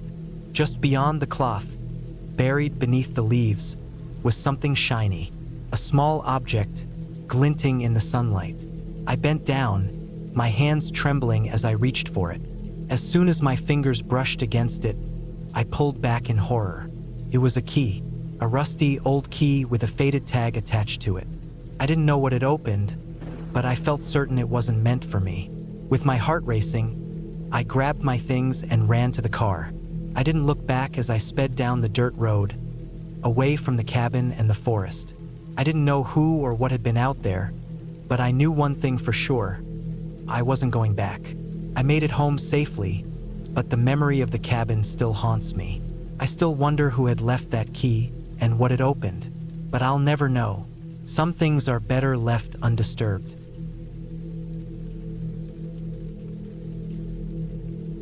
The first night I spent at the cabin was the kind of night you look forward to. It was a remote, secluded cabin in the woods, surrounded by towering pines and the faint sound of a distant stream. I had rented it out to get away from the chaos of city life, hoping to clear my head, get some rest, and maybe do a little hiking while I was there. The cabin itself was small but cozy, the kind you could easily imagine yourself becoming attached to. A single room with a loft for sleeping, an old wood-burning stove, and a small kitchen area tucked into the corner. There were large windows on every side, giving me a perfect view of the surrounding forest. It was the kind of place I imagined I could come to for peace and solitude. I arrived late in the afternoon, just as the sun was dipping below the horizon. The drive there had been long, but scenic, the road winding through thick trees, their branches stretching over the road like a canopy. There wasn't another house in sight. The only signs of civilization were the occasional dirt paths leading off the main road. which I had to follow to get to the cabin. There was a rusted sign at the entrance that read Hollow Pine Cabin, but it looked like it hadn't been touched in years. Even the gravel driveway seemed barely maintained, with weeds creeping through the cracks. The air was fresh, cool in the way only mountain air can be. The cabin was just as I had imagined it from the pictures on the rental site, and I felt a small thrill as I opened the door. The floor creaked as I stepped inside. The smell of wood, dust, and a faint mustiness hit my nose. Something old, but homey. I started unpacking, placing my bags on the floor next to the fireplace. It wasn't large, but it was perfect for one person. I had brought a few things with me, mostly for hiking, and I wasn't planning on cooking much, so I left the kitchen mostly untouched. I did, however, find a small supply of firewood stacked in the corner, just enough to last for the night. As I settled in, I noticed a few details that seemed off. Nothing major, just little things. For instance, the kitchen cupboard doors were warped, making them difficult to open. A few of the windows wouldn't close properly, but nothing that made me feel uncomfortable. In fact, it felt like a place that had been forgotten, untouched by time, and I was content with that. I started a fire in the stove, the crackling sound filling the silence of the cabin. I felt the warmth spread across the room as the temperature outside dropped rapidly. It was the kind of warmth you didn't mind lingering in. After a long drive, the fire was a comfort. It wasn't long before night fully fell. The air outside had turned cold, and the dark forest around the cabin seemed even more distant. I stepped outside to stretch my legs, the crisp night air biting at my skin. I looked up and saw a blanket of stars scattered across the sky, 1,000 points of light in the vast expanse above. There was something peaceful about it, almost unnerving in its perfection. I went back inside, locked the door, and settled in on the couch with a book. The fire kept burning steadily, and I found myself lulled into a calm state, the outside world fading away. The silence was absolute. No sounds of traffic, no distant hum of technology. Just the fire, the wind rustling the trees, and my own thoughts. But as the night went on, I began to hear something that made me uneasy. It was faint at first, just the slightest of sounds, but it gradually grew louder. A thudding sound, rhythmic and persistent. At first, I thought it was just the wind, or maybe a branch hitting the side of the cabin. But it didn't sound like that. It was coming from outside. Slow, deliberate thuds, spaced apart by a few seconds. I stood up and walked over to the window, peering through the curtain. The cabin sat in the middle of a small clearing, surrounded by thick trees. The moonlight cast long shadows, but nothing seemed out of place. The sound continued, though. I couldn't shake the feeling that something, or someone, was out there. It was a feeling I couldn't quite explain, but it made my heart start to beat a little faster. I told myself it was probably an animal, maybe a deer or a bear wandering by. The thought should have been reassuring, but for some reason it wasn't. There was something wrong about it. After a moment, the thudding stopped. I let out a breath I hadn't realized I was holding, but the unease didn't completely leave. I double-checked the locks on the door, closed the curtains tightly, and went back to the fire. But sleep didn't come easily that night. The more I tried to push the feeling away, the stronger it seemed to grow. Around midnight, the sound started again. Louder now. Hud, hud, hud. I stood frozen in place, my heart hammering in my chest. I didn't want to go outside. I didn't want to see what was causing that sound, but I couldn't ignore it either. The thuds were too deliberate, too methodical. It was like someone, or something, was making its way around the cabin. I grabbed a flashlight and slowly crept to the door. The light flickered as I turned it on, casting weak beams that barely pierced the thick darkness outside. I opened the door just enough to peer out. The wind had picked up, howling through the trees, but there was no sign of anything. No animals, no strange movement, nothing. The thudding stopped, but I couldn't shake the feeling that I wasn't alone. I didn't know what to do. Should I leave? Go back to town? I thought about it, but the cabin had already begun to feel like a place I needed to be. I knew I couldn't leave just yet. I couldn't let whatever this was chase me out. The rest of the night passed uneventfully, but I lay awake for hours, listening for any sign that the sound might return. It never did. By morning, the uneasy feeling still lingered, but I decided to go ahead with my plans. The hike I had been looking forward to was still on, and maybe the fresh air would clear my head. I spent the morning hiking through the woods. It was beautiful, peaceful, just as I had imagined. The trees stood tall, their branches thick with needles that rustled in the wind. I saw a few deer in the distance, their white tails flicking as they disappeared into the underbrush. The birds were singing, the air crisp and cool. But despite all of that, I couldn't shake the nagging feeling that I wasn't alone. That afternoon, after a long hike, I returned to the cabin. The first thing I noticed when I stepped inside was the unmistakable scent of something burning. The fire had died down while I was gone, but there was still a faint smell in the air. I looked around the room, but nothing seemed out of place. I checked the stove, it was cold. I checked the firewood, none had been added. But then I noticed something else. The back door was slightly ajar. The door that I had locked earlier. My heart stopped. The cabin had been locked up tight when I left. I hadn't left that door open. I don't know how long I stood there, staring at that door. The unease from the night before surged back, flooding my chest with dread. Whoever or whatever had been out there was still close. I could feel it. I didn't know who or what I was dealing with, but I wasn't about to wait around and find out.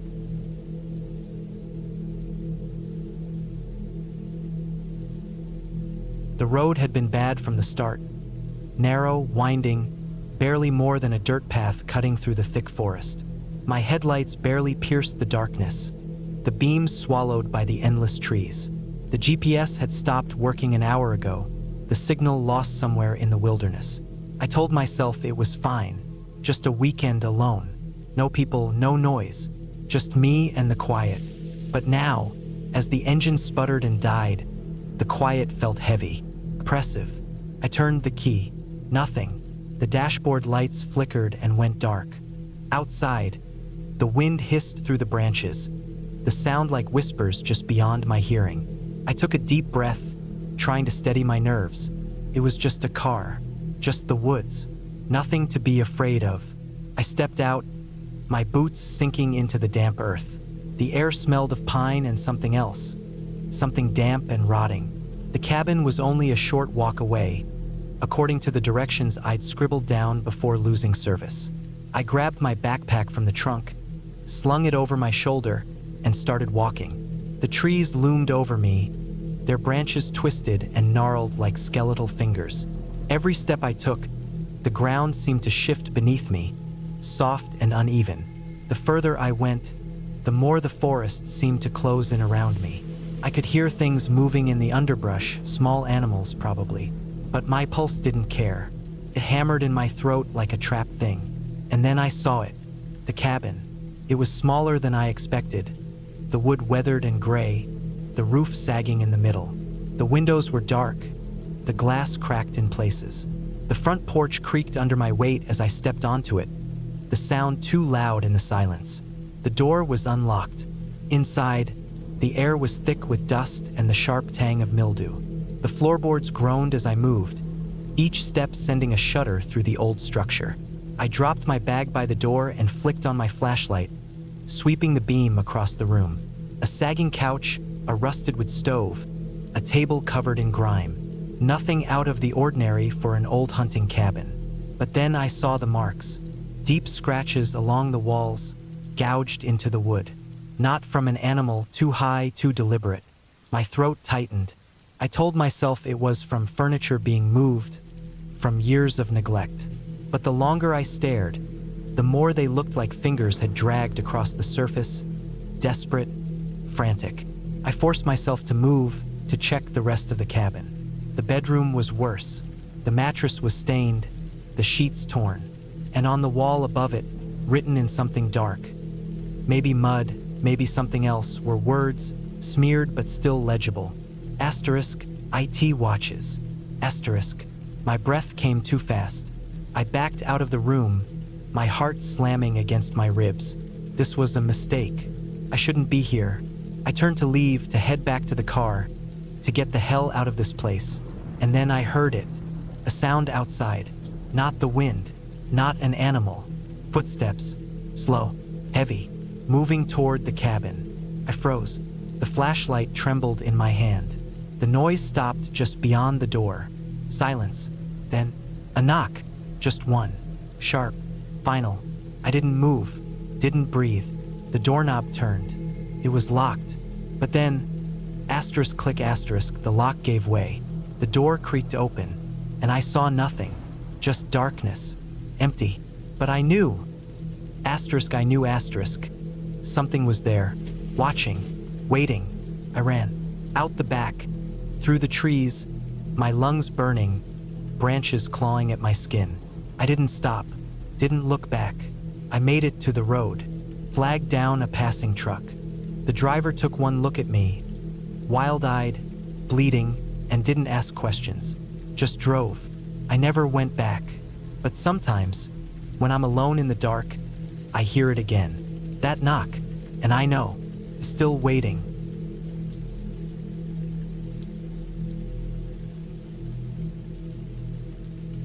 I had been looking forward to this trip for months. It was a simple getaway. Just me, some time alone, and a small cabin deep in the woods. It had been a while since I'd been away from the noise and bustle of city life, and the idea of getting lost in nature seemed like the perfect escape. I wasn't really a fan of camping or hiking alone, but this cabin was different. It was on a remote property, far from any other human beings. The perfect place to get some peace and think. I rented the cabin through a small, family-run business, and when I arrived, it looked exactly as I had imagined. Small, wooden, and tucked neatly into a clearing surrounded by thick trees. The place had a rustic charm, and the air was fresh, like nothing I had breathed in a long time. There was something peaceful about the way the trees stood in tight formation, their branches swaying with the breeze. The silence was almost too much at first, but soon I found it calming. After unloading my car, I settled inside the cabin. The walls were lined with wooden paneling, and the smell of pine was strong. The furniture was old but sturdy, and the small kitchen had everything I might need for a weekend stay. It wasn't much, but it didn't need to be. The idea was to disconnect from everything, and it was working. The first day passed without incident. I spent some time exploring the area, walking along a nearby trail, and taking photos of the nature around me. I found a small stream and sat by it for a while, listening to the water rush over rocks, feeling the cool air wash over me. The isolation was starting to feel like a luxury, not a burden. But as the sun began to set, something shifted.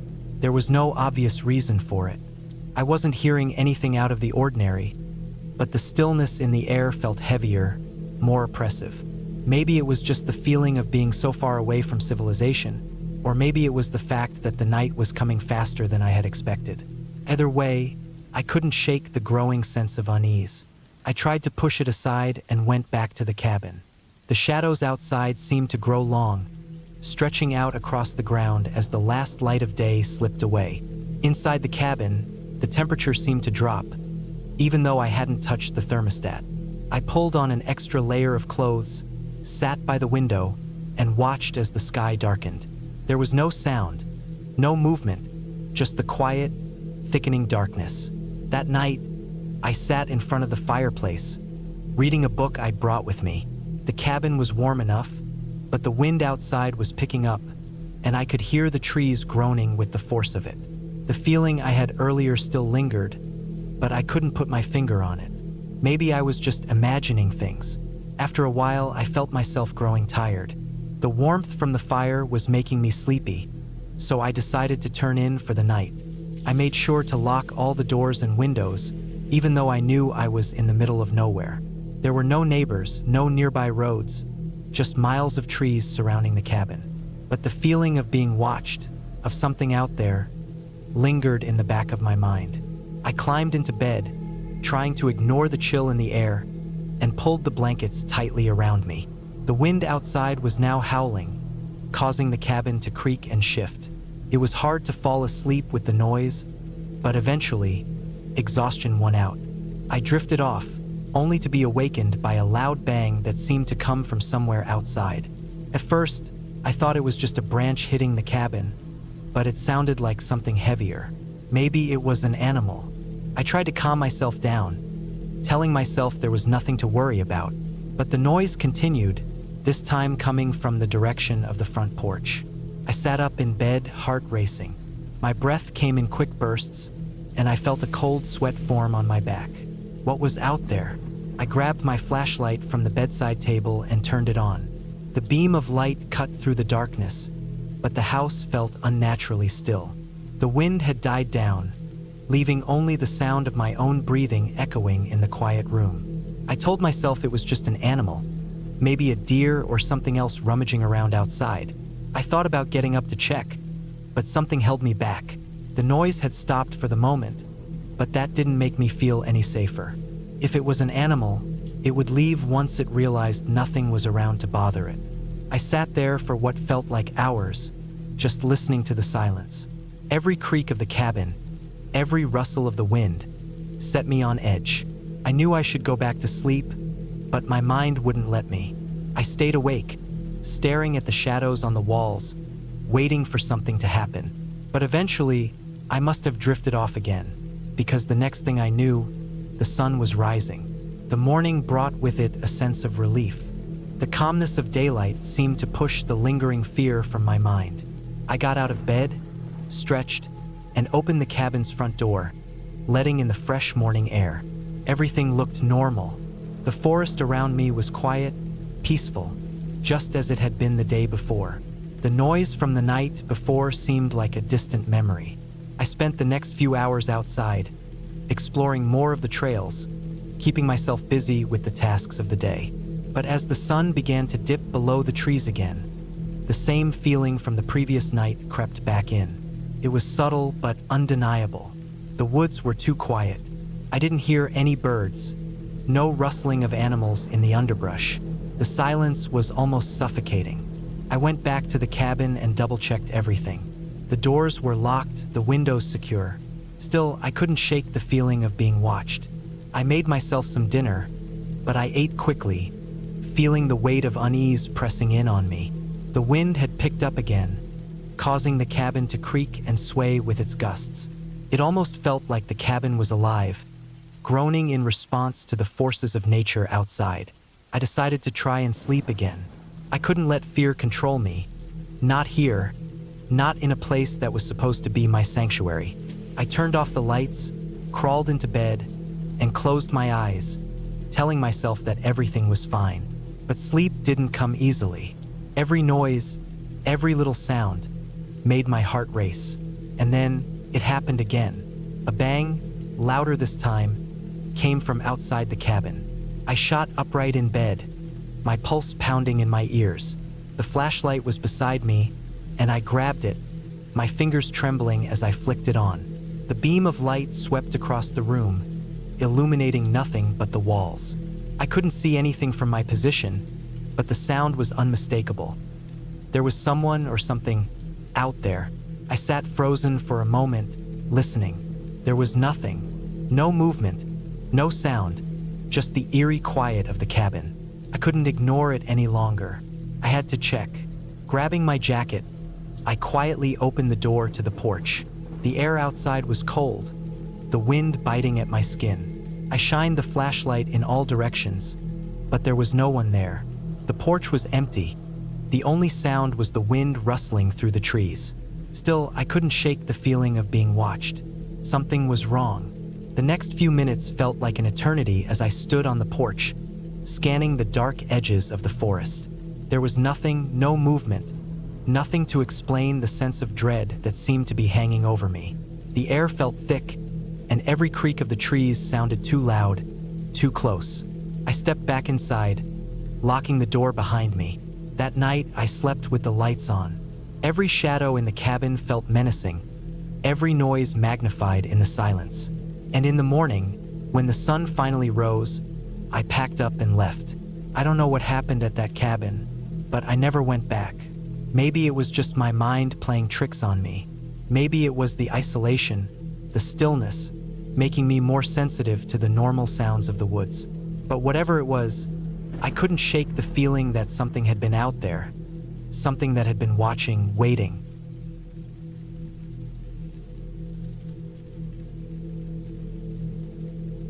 I'd always wanted to take a break from everything. Life in the city had become unbearable. Too noisy, too fast. I had a job that demanded too much, a life that felt like it was slipping through my fingers. So when I got the chance to rent a cabin for a weekend, I jumped at it. A remote cabin, tucked away in the woods. No distractions, just peace and quiet. I thought it would be the perfect opportunity to clear my mind, disconnect from everything, and breathe for once. The cabin was located a few hours outside the city. The drive there was long, and the roads, narrow and winding, made me question whether I was actually headed in the right direction. The further I went, the fewer signs of civilization I saw. I passed a few scattered houses, but they were miles apart. Eventually, the asphalt turned into gravel, and the forest seemed to close in on me. By the time I arrived, the sun was low, casting an orange glow across the sky. The cabin stood at the edge of a small clearing, surrounded by dense trees. It wasn't much, just a small, weathered building with a few steps leading up to the front door. The wood was old, with the paint peeling off in places, and there were signs of age, but it didn't bother me. It felt like a place that had been standing for years, waiting to be used again. I parked my car, grabbed my bag, and walked up the creaky stairs to the door. The inside smelled of old wood, with a faint hint of dust and something earthy, like the smell of the forest itself. A small kitchen with a stove and fridge sat against one wall, and a stone fireplace dominated the other side of the room. There was a single, worn-out couch, a couple of chairs, and a wooden table. A staircase led up to a small loft area that looked like it held a bed. The floors creaked underfoot, and everything was dimly lit by the fading light coming through the windows. I unpacked my things, made a quick meal, and settled into the couch. The solitude felt nice at first, the peace something I hadn't realized I was missing. But as night fell, I couldn't shake the feeling that I wasn't alone. It wasn't that I heard anything. There were no footsteps, no whispers. It was just an odd sensation, like the air was heavier, like the forest outside was pressing in on the cabin. I shrugged it off, telling myself that it was just the isolation getting to me. I threw a few logs into the fireplace, turned on a lamp, and settled in to read. But every now and then, I'd glance up toward the window, as if expecting to see someone standing just outside. Of course, there was never anything there, just the shadows of the trees swaying in the wind. Around midnight, I started hearing noises. It was subtle at first, a faint scratching sound, like something brushing against the wall. I paused, listening. It was coming from the back of the cabin, from the direction of the kitchen.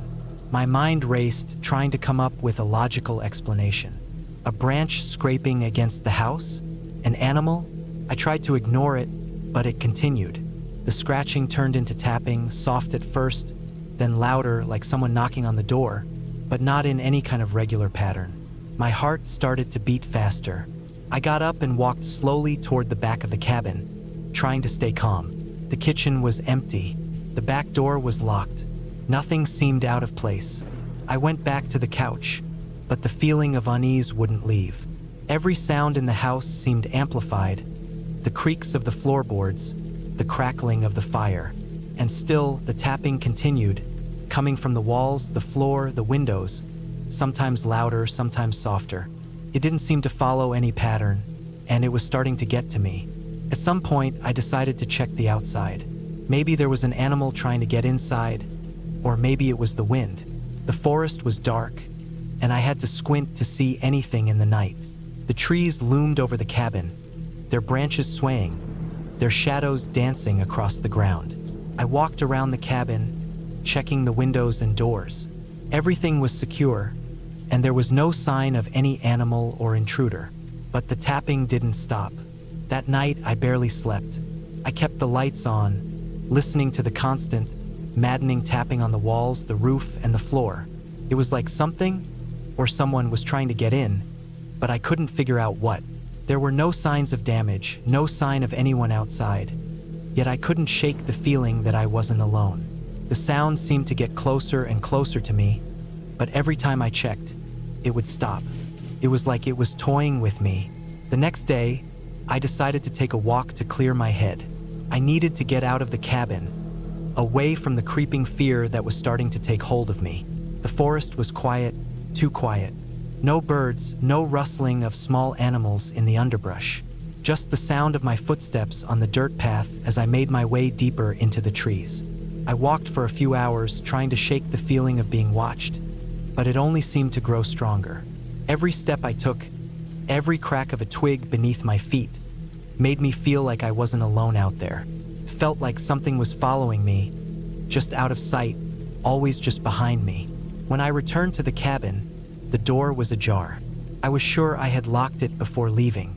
Panic set in as I pushed it open and stepped inside. Everything seemed untouched. The kitchen, the living room, the staircase leading to the loft, they were all just as I had left them. But the tapping had returned. It was louder now, more insistent. I didn't know what to do. I spent the rest of the day checking every corner of the cabin, looking for any sign of someone breaking in, but there was nothing. I checked the locks on the doors and windows again, checked the chimney, the attic, every nook and cranny. But the tapping didn't stop. It continued all night, louder and faster, like whatever it was had gotten closer. I finally couldn't take it anymore. I grabbed my bag and left the cabin. I didn't care about my things, I just needed to get out. I walked back to my car in a daze, the sounds of tapping still ringing in my ears. When I reached the car, I looked back at the cabin.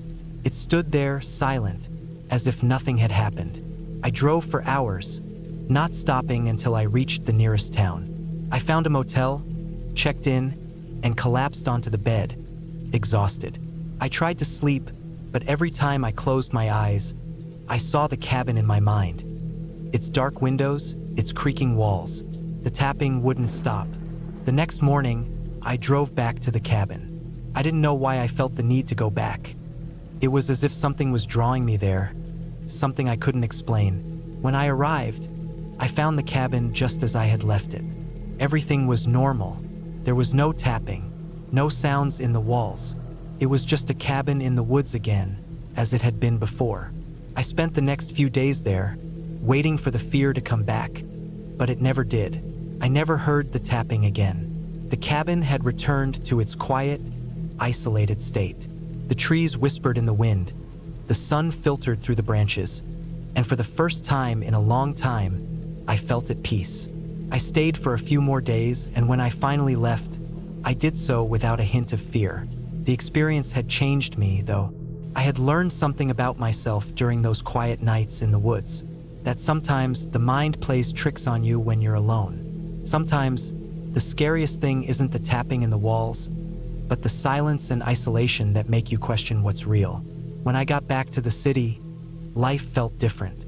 The noise didn't bother me as much. The rush of everything didn't feel so overwhelming. I didn't need to escape anymore. The cabin and everything that happened there had given me the clarity I needed to move forward. I didn't know what caused the tapping or why I felt so unsettled, but I knew one thing for sure: I wasn't going back. The cabin had served its purpose.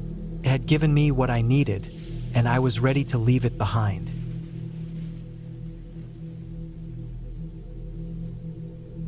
I've been planning the weekend for months. Just me, the cabin, and the surrounding woods. No distractions, no people, just the quiet. A break from everything. I'd rented this little cabin in the middle of nowhere, just far enough to be off the grid, but still manageable for a weekend getaway. I'd heard good things about it. Peaceful, quiet, and far away from anything. Just what I needed. The drive there was long, but scenic. The kind of drive where you pass tiny towns that feel like they belong in a different time. The cabin itself was at the end of a narrow, winding road. As I pulled in, I was greeted by the sight of a small, weathered structure nestled in the trees. It looked like something out of a book. A small, isolated cabin with a stone chimney, a sagging porch, and a set of mismatched windows that looked like they might have been replaced over the years. The cabin sat in a small clearing, with dense forest surrounding it on all sides. It was perfect. The place had no cell service. There was a landline for emergencies, but I wasn't expecting any. The owner had warned me that the heating might be a little quirky, but nothing that would stop me from enjoying the trip. I didn't mind. I was used to roughing it a little. Inside the cabin, it was exactly as described. The floors creaked underfoot, and the furniture looked old but sturdy. The kitchen had everything I needed, though I'd planned to cook simple meals. The living room had a stone fireplace and a set of comfortable-looking armchairs. There were bookshelves filled with old books, but most of them looked like they hadn't been touched in years. The bathroom was small but functional, and the bedroom was cozy, with a large bed that looked like it would be perfect for a good night's sleep. I unpacked my bags, settled in, and started a fire in the fireplace. The wind outside picked up, rustling the trees in the forest. It was cold enough that I was glad I'd brought a sweater. As the fire crackled, I found myself staring into the flames, lost in thought. It was peaceful, quiet, just what I needed. But as the sun began to set, something felt off. Not enough to make me anxious, but enough to make me pause. Maybe it was the isolation, the sheer remoteness of the place. I hadn't seen another person for miles. The idea that I was so far away from everything else made me realize just how alone I truly was. I brushed it off. It was just nerves. The darkness outside had a way of making everything seem larger than it was. The wind howled outside, but the walls of the cabin were sturdy, and the fire kept me warm. It wasn't until later that night, when I went to bed, that I started to feel uneasy again. The bed was comfortable and I was tired, but sleep didn't come easily. I kept hearing things: the creak of the cabin settling, the wind whistling through the trees. Every little sound made my mind race. I tried to relax, but my thoughts kept drifting to the isolation. The vastness of the forest surrounding the cabin. How empty everything seemed. Around midnight, I heard something else. A sound outside. At first, I thought it was just the wind, but it didn't sound right.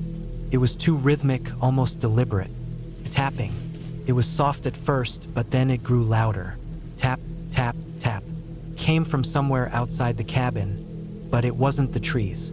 The wind didn't make a sound like that. I pulled the covers off and walked to the window.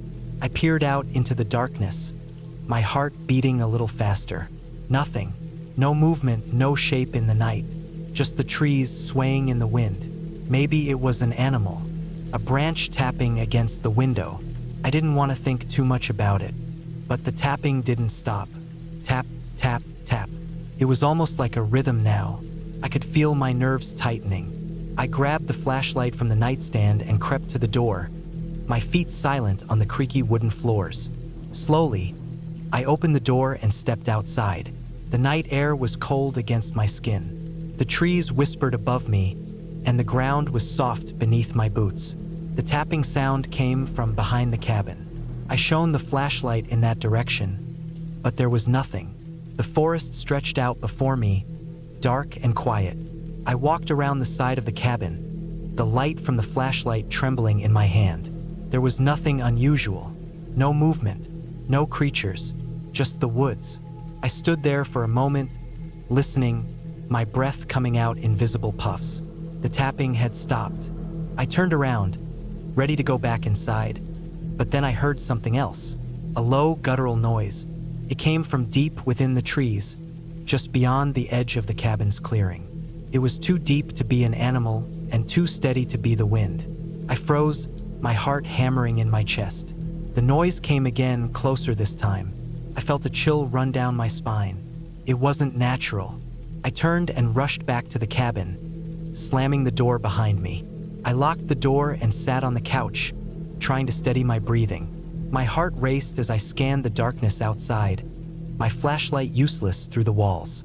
I spent the next hour or so trying to convince myself it was just my imagination. The wind, the trees, the forest.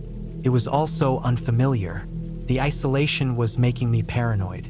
That's all it was.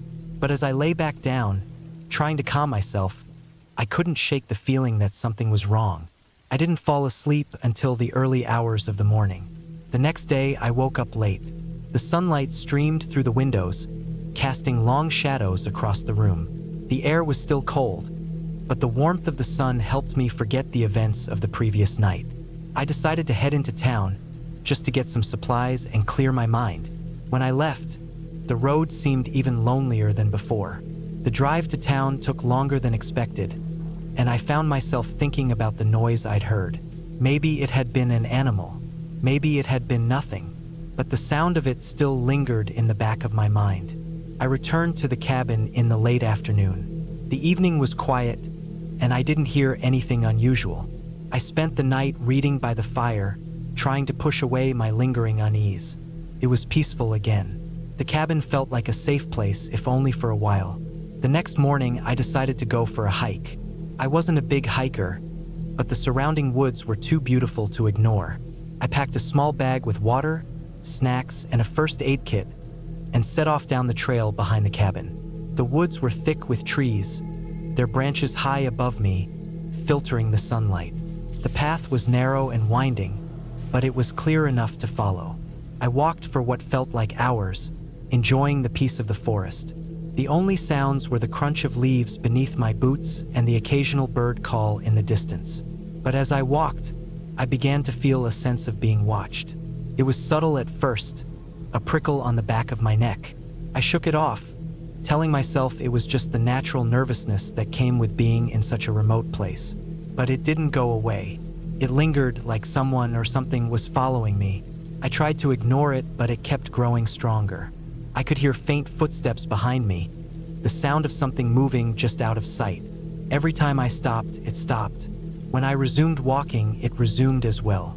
It was getting harder to ignore, quickened my pace, my heart racing. The footsteps were still there. I couldn't see anyone, but I knew something was wrong. The hair on the back of my neck stood on end, and I found myself glancing over my shoulder every few seconds. There was no one there, but the feeling of being followed was overwhelming. I started running, my footsteps pounding against the earth, but the sound of the footsteps behind me kept pace. I looked ahead and saw the trail ahead of me twist and turn. The trees closed in, the sunlight dimming as the shadows grew longer. My breath was coming in ragged gasps now, and I could hear the pounding of my own heart. Then I heard it, a voice, low and distant, a whisper on the wind, but it wasn't in a language I understood. It was almost like a hum, vibrating in the air around me. I didn't stop running. My legs burned. My lungs screamed for air, but I kept pushing myself, desperate to get back to the cabin. The trail seemed to stretch on forever, and no matter how fast I ran, I couldn't shake the feeling that something was just behind me.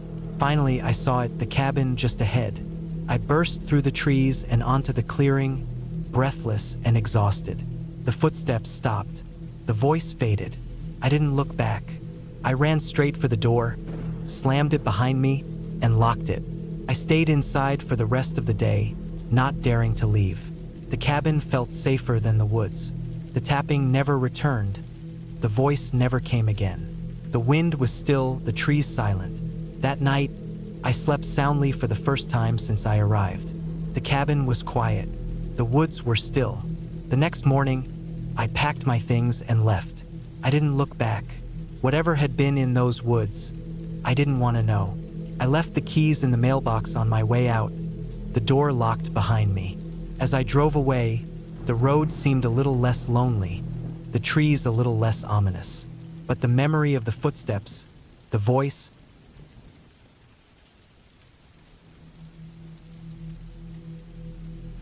it had been a long week. Work had been draining, and I needed a break, a real break, somewhere quiet, where no one would bother me, where I could sit back, think, or not think at all. So, when I came across the cabin for rent up in the mountains, I didn't hesitate. The pictures looked perfect. A small, rustic cabin surrounded by towering trees and a serene lake not too far away. The kind of place where you could truly escape. I packed my bags, grabbed some food, and drove for what felt like hours, up narrow, winding roads that seemed to climb forever into the mountains. There were no other cars, no signs of life, just the sound of my engine humming along with the occasional chirp of birds and the rustling of the trees. The air was getting thinner as I ascended, and a few spots of mist were beginning to form in the valleys below. It was exactly the kind of place I needed. Quiet, peaceful, a place to unwind. When I finally arrived, I pulled into the gravel driveway. The cabin sat a little further back from the road, secluded, with the surrounding forest pressing in on all sides. It was exactly how I had imagined it. A simple one-story cabin with a slanted roof and wide front porch. The wood was aged, darkened by time and weather, giving the place a rustic charm. The windows were small but gave a perfect view of the trees and distant hills. I got out of the car, stretching my legs after the long drive, and grabbed my bag. The air smelled fresh, clean, even tinged with the scent of pine and earth. It was cool, but not uncomfortable. I felt a slight breeze against my face as I walked up the porch steps. The door creaked as I opened it, revealing a small, cozy interior. The walls were paneled in dark wood, and the floors were hardwood, creaky in spots. There was a small kitchen to the left, a living area with a stone fireplace on the far wall, and a small hallway that led to 2 bedrooms. The place was exactly what I needed. Quiet, simple, and isolated. I closed the door behind me, set my bag down on one of the beds, and took a moment to look around. Everything was clean, though it had a worn look to it, as though it hadn't been used much in a while. There was a faint smell of dust in the air, but it wasn't unpleasant. I spent the first few hours just settling in. I unpacked my things, went out onto the porch and sat for a while, watching the trees sway in the breeze. The solitude felt good, more than good. Felt right. There was nothing out here to remind me of work or deadlines or anything else. Just the quiet hum of nature. As night began to fall, I lit a fire in the stone fireplace, watching the flames crackle and pop. The sound was comforting, grounding. It made the cold of the night feel less so. I cooked a simple meal, something easy, and ate while I watched the fire dance. I couldn't remember the last time I had felt this relaxed. There were no distractions, no noise, just me and the night. But as the night wore on, a sense of unease began to settle over me. It was subtle at first, just a feeling in the pit of my stomach that something wasn't quite right. The kind of feeling you get when you're alone for too long in an unfamiliar place. I couldn't put my finger on it.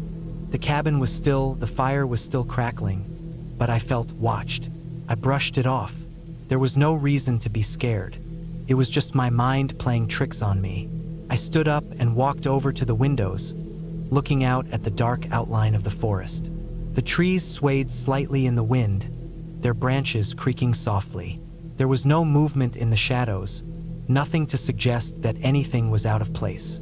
But still, the unease lingered, gnawing at me. I sat back down on the couch, trying to ignore the feeling. The fire in the hearth crackled and popped, and the room grew warmer. But that strange feeling didn't go away. It stayed with me, just beneath the surface, always there, tugging at my mind. Eventually, I decided to go to bed. The bedroom was simple, with a bed covered in a worn quilt and a small nightstand. The walls seemed to close in a little more at night, the cabin feeling smaller in the dark. But I was tired, and the bed was comfortable enough. I tried to push away the unease, telling myself that I was just being paranoid. It was just my imagination, I thought, nothing more. The first night passed without incident, though I woke up several times, the sensation of being watched creeping over me like a cold, invisible hand. Each time, I shook it off, telling myself it was nothing. But it wasn't nothing. The feeling didn't go away. It only grew stronger, more insistent. The next morning, I woke to the sound of birds chirping outside the window. The sun was just beginning to rise, casting a soft light across the cabin. I felt a little better, a little more awake, though the unease still lingered in the back of my mind. I decided to go for a walk, hoping the fresh air would help shake off the strange feeling. I stepped outside, the cool morning air greeting me as I walked down the porch steps. The world around me was still, except for the occasional rustling of the trees. The silence was both peaceful and eerie, like the calm before a storm. I walked along the edge of the property, letting my feet crunch on the dry leaves and pine needles beneath me. The cabin sat behind me, its shadow stretching long across the ground. The further I walked, the more the forest seemed to close in around me. The trees were thick, the underbrush dense, and the path narrowed until it was barely more than a trail through the woods. I turned around after a while, realizing I had ventured farther than I had intended. The cabin looked small in the distance, barely visible through the trees. I retraced my steps, but as I walked back, something caught my eye. In the distance, through the trees, I could make out a figure. It was just a shadow at first, but as I watched, it slowly became clearer. A man, standing still in the woods, just beyond the reach of the sunlight. His back was to me, and he was staring into the forest, not moving. My heart skipped a beat. I froze in place, watching him. Who was he? What was he doing out here? There was no one else around, and no one had mentioned anything about other people staying nearby. I stood still, trying to make sense of it. Was he lost? Was he someone's neighbor? But then, as quickly as I had spotted him, he disappeared into the trees. He didn't walk away, he simply vanished. I stood there, breath caught in my chest, my mind racing. Was I imagining things? Could I have been mistaken? I looked around, but the woods were empty now, quiet as ever. I walked back to the cabin, my thoughts spinning.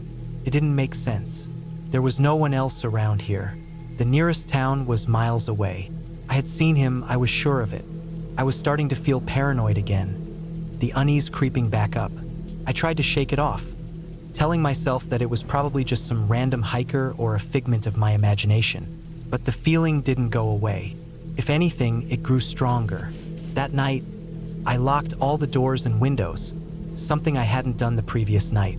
I stayed inside, not wanting to go outside in the dark. I couldn't shake the feeling that something was wrong. I sat in the living room, staring into the fire, trying to calm my nerves. But the shadows outside seemed to move, like there was something watching me. I couldn't explain it, but I felt it deep in my bones. I barely slept that night. Each creak of the cabin, every crackle of the fire, every whisper of wind in the trees made me jump. The feeling of being watched was overwhelming. And then, just before dawn, I heard it. A soft knock at the door. I froze. The knock was so quiet, I almost thought I had imagined it. But then it came again, louder this time. Knock, knock, knock. My heart raced. Who could it be? There was no one around here. I didn't know what to do. I stayed silent, my breath shallow, my mind spinning. The knock came again, and then, just as suddenly, it stopped. For a long time, I didn't move. I was too scared to make a sound, too scared to open the door. What if it was that man? What if he had come back? But nothing happened. The silence was suffocating. Eventually, I gathered the courage to get up. I tiptoed to the door, my hands trembling as I reached for the knob. I opened it slowly, but there was no one there. Just the empty porch, the same stillness as before. I stepped outside, looking around the cabin. There was no sign of anyone, nothing to suggest that anyone had been there at all. But the feeling in the pit of my stomach didn't go away. I wasn't alone. The rest of the morning passed in a blur. I packed up my things and left, not willing to stay another night. As I drove away from the cabin, I felt a weight lift off my shoulders. I didn't know what had happened out there, but I knew I wasn't going back. I never saw that man again. The cabin remains empty now, but the feeling of being watched has stayed with me, just beneath the surface. And sometimes, when I'm out in the woods or alone at night, I still feel like something is out there, watching me. But for now, I'm safe. The cabin is behind me, and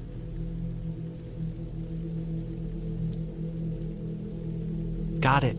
Writing a story of this length and depth will take some time.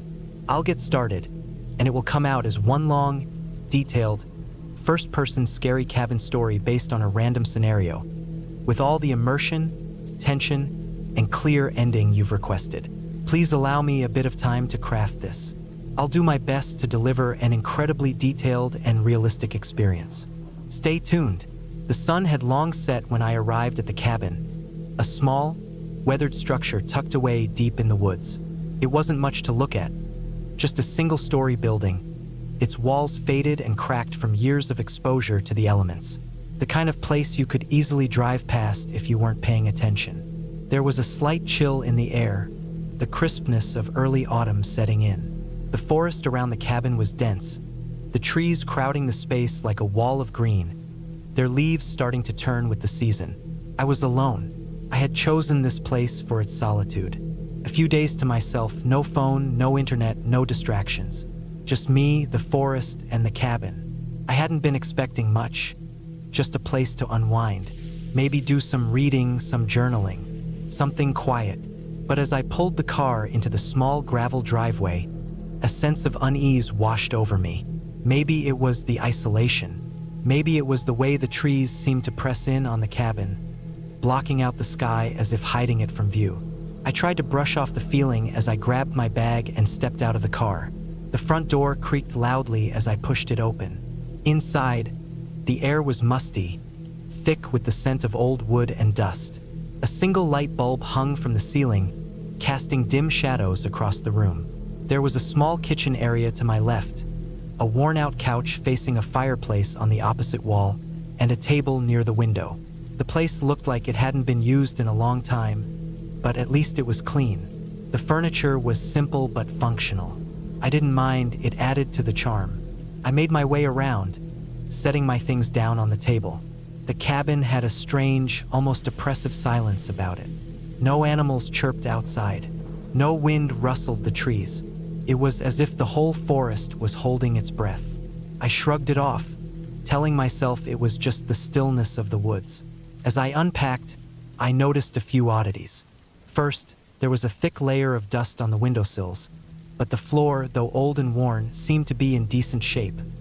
Well kept for a place that had been left alone for so long. It didn't make sense, but I didn't let it bother me too much. Then, I spotted something else. A faint scratch mark near the doorframe, just below the handle. It was too deep to have been made by a careless knock. I stepped closer, examining it. It was odd. It looked recent. After a few moments of hesitation, I decided to just ignore it. Maybe it was from when the cabin was last used.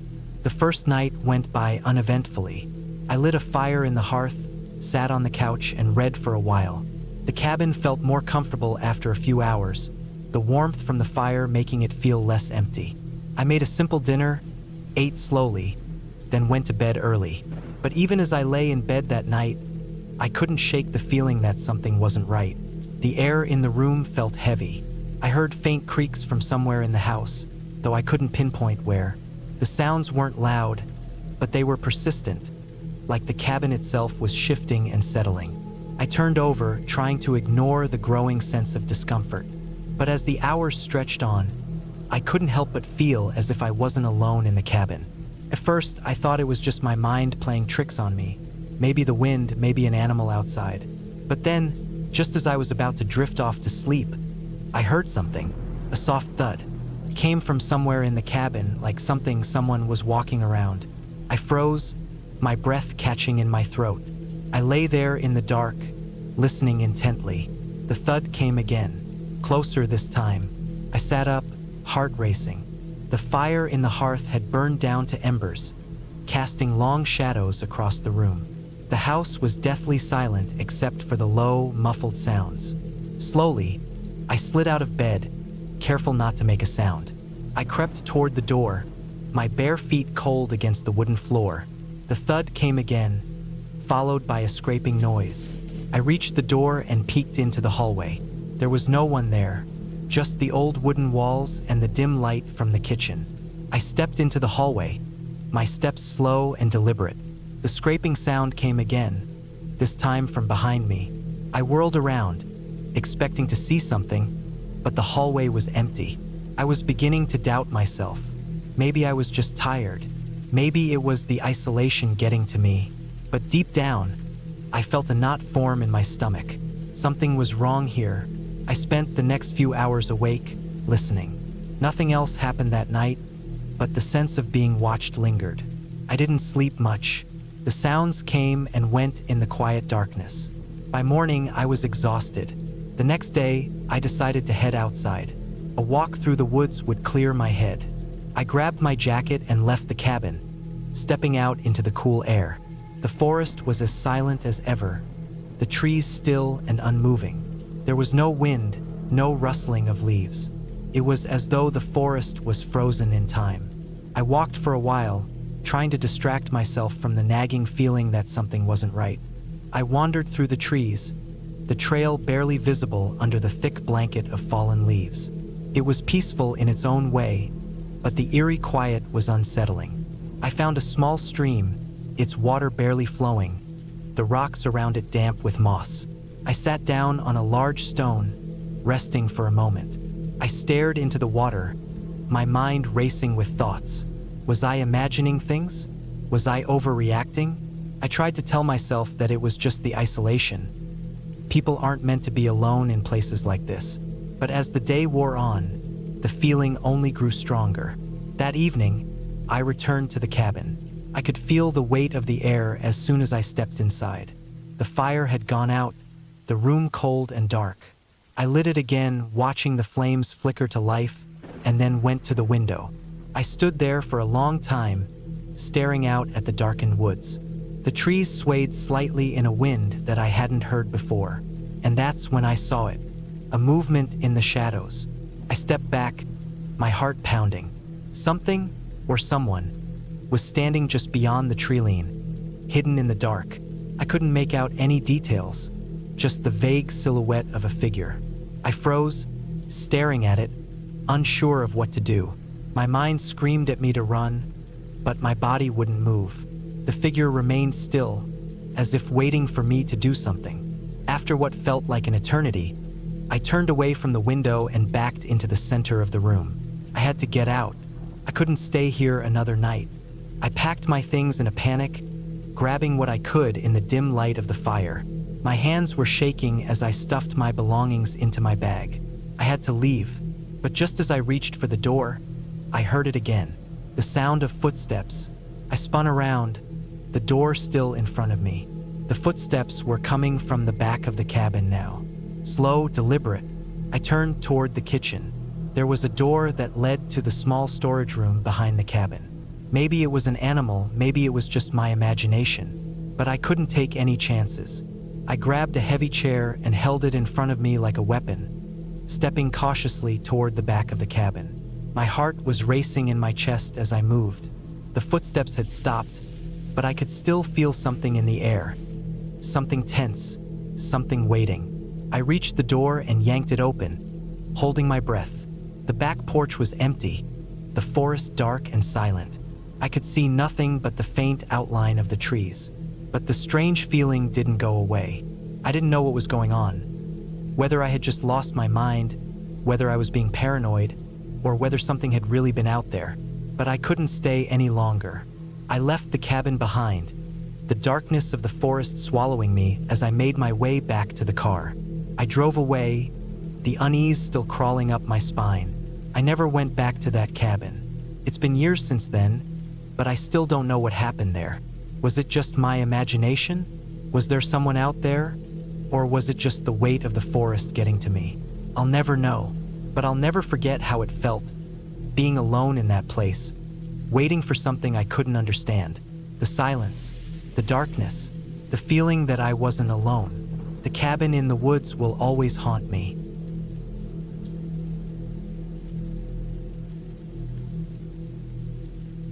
It was meant to be a weekend getaway, a break from the grind, something simple. I had rented a small cabin up in the hills, a place far away from the noise of the city, tucked away in a remote part of the woods. The drive up had been long, with narrow, winding roads that seemed to cut deeper into the forest with every mile. I had chosen this place because of its isolation, the kind of retreat that promised peace and solitude. The cabin itself wasn't much, just a rustic, one-story building made of wood, its roof slanted and covered in patches of moss.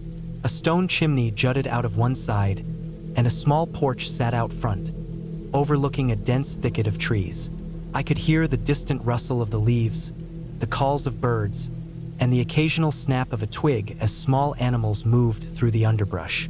I arrived in the late afternoon, the sun hanging low in the sky, casting long shadows across the landscape. The air was cool, crisp, and smelled of pine. I unloaded my car, carrying the essentials: food, clothes, a few books to pass the time, and some candles in case the power went out. The cabin was simple inside, with a small kitchen, a living area with a stone fireplace, and a single bedroom tucked in the back. A few old rugs covered the hardwood floors, and the walls were adorned with paintings of the forest and wildlife, all giving the place an old-fashioned, homely feel. I took a few minutes to settle in, unpacking my things and getting a fire going in the hearth. The warm glow of the flames filled the cabin with a cozy ambience. Outside, the sky began to darken, and the air turned cooler still. I made myself a simple dinner, nothing fancy, sat down with a book, and let the evening pass in quiet solitude. As night fell, the cabin became completely silent except for the occasional crackling of the fire. I hadn't realized how quiet it could get out here, the kind of silence that presses against your ears. I hadn't noticed it at first, but as I sat there, I realized that the usual sounds of wildlife, crickets, owls, the occasional rustling of leaves, had faded away. In fact, I couldn't hear anything at all except the fire and the occasional creak of the cabin settling. I chalked it up to the isolation, thinking maybe it was just how things were in the deep woods.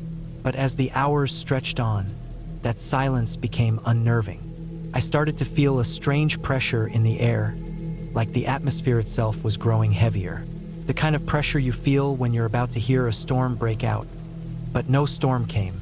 Around 9 p.m., I decided to go to bed, my body feeling the weight of the long drive. The bed was comfortable enough, the thick quilt on top feeling soft and warm. But sleep didn't come easily. My mind kept racing, my thoughts slipping between fragments of the day, small worries about work, and strange flickers of images. Random thoughts, mostly. It wasn't long before I found myself staring at the ceiling, my body restless beneath the covers. Something felt off, but I couldn't put my finger on it. Then I heard it, a soft sound, barely perceptible at first, a tap like someone gently knocking on the door. I froze, my heart leaping into my throat. For a moment, I thought I might have imagined it, but there it was again, a faint tapping. It was slow and rhythmic, just enough to make me question my senses. I lay there, listening, not sure if I should get up and check or ignore it. Maybe it was just the wind or an animal or something else that made a sound like that. I didn't move for several minutes, and then the tapping stopped. I convinced myself it was nothing, that I was just letting my nerves get the best of me. I turned over and tried to close my eyes, but then I heard it again. A knock, louder this time, and it wasn't coming from the door. It was coming from the window. I sat up in bed, my heart pounding now. The sound wasn't normal. There was something too deliberate about it, too consistent. Whoever or whatever was outside wasn't just tapping randomly. They were knocking in a pattern, as if trying to get my attention. I didn't know what to do. I felt frozen in place, my body stiff with fear. I could hear the tapping, feel it, like it was vibrating through the walls of the cabin. Every nerve in my body screamed at me to move, to do something, but I couldn't bring myself to get out of bed. I forced myself to take a deep breath. It's just a person, I thought, probably someone lost. There's nothing to be afraid of. But the rational thought didn't bring any comfort. There was something deeply unsettling about the pattern of the knocking. It was too measured, too intentional. Then it stopped again. And just when I thought it was over, the sound came from another window. The tapping was now coming from all sides of the cabin, as if someone or something was walking around it, knocking in that same slow, deliberate rhythm. I couldn't take it anymore. I threw the covers off and leaped out of bed, grabbing the flashlight from the bedside table. My heart was racing, and my breath came in shallow gasps as I moved quickly to the front door. My mind was screaming at me to run, but my legs didn't want to move. I turned the flashlight on, shining the beam out through the cracks in the curtains. Outside, there was nothing. No one. Just darkness. I hesitated, then pulled the curtain back slightly, shining the light around the porch. Still nothing. I breathed out a sigh of relief, feeling stupid for letting my imagination run wild. Maybe it had been an animal after all. But as I stepped back from the window, I noticed something strange. The light from my flashlight caught on something near the porch steps. There, in the soft glow, were footprints. Muddy footprints. Fresh ones. And they weren't mine. They were too large to be animal tracks, too deliberate to be the work of a stray. They were human-sized. Someone had been standing there right outside the cabin. I felt a chill creep up my spine as I realized that whoever had been knocking on the windows was still out there. I backed away from the window, my mind racing with possibilities. I quickly checked the door locks, all of them. I wasn't sure what to do, but I knew I couldn't just stay there. I couldn't stay in that cabin alone. I grabbed my phone, but there was no service. I tried texting, calling, anything, but the signal wouldn't connect. The only sound was the soft crackle of the fire in the other room. I made my decision then. I would leave. I wasn't going to wait around to find out who or what was out there. I grabbed my keys and my bag, threw on my jacket, and rushed to the door. But just as my hand reached the handle, I heard a loud thud from the side of the cabin. It sounded like something heavy had been thrown against the wall.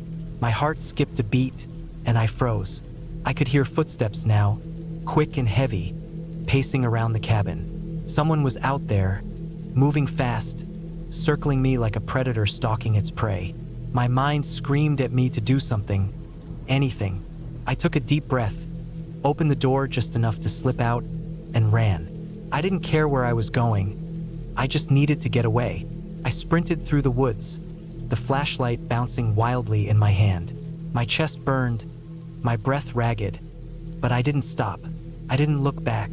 The crunch of twigs underfoot, the snap of branches, all of it seemed louder with each step. I didn't know how long I ran, but I didn't stop until I reached the main road. The moon was bright, and I could see the outline of my car parked far in the distance.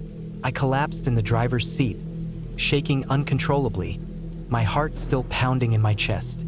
I started the car, not caring about the headlights, and peeled out of there as fast as I could. I don't know who or what was out there that night. I don't know if it was a person, a group of people, or something else entirely. All I know is that I never went back to that cabin. Couldn't. Something about that place felt wrong, felt dangerous. I'm just glad I made it out of there. Since then, I've never been able to forget the sound of the knocking, the feeling of being watched. I don't know what happened that night, but I do know this. There are places in this world where you shouldn't be alone, no matter how peaceful they seem.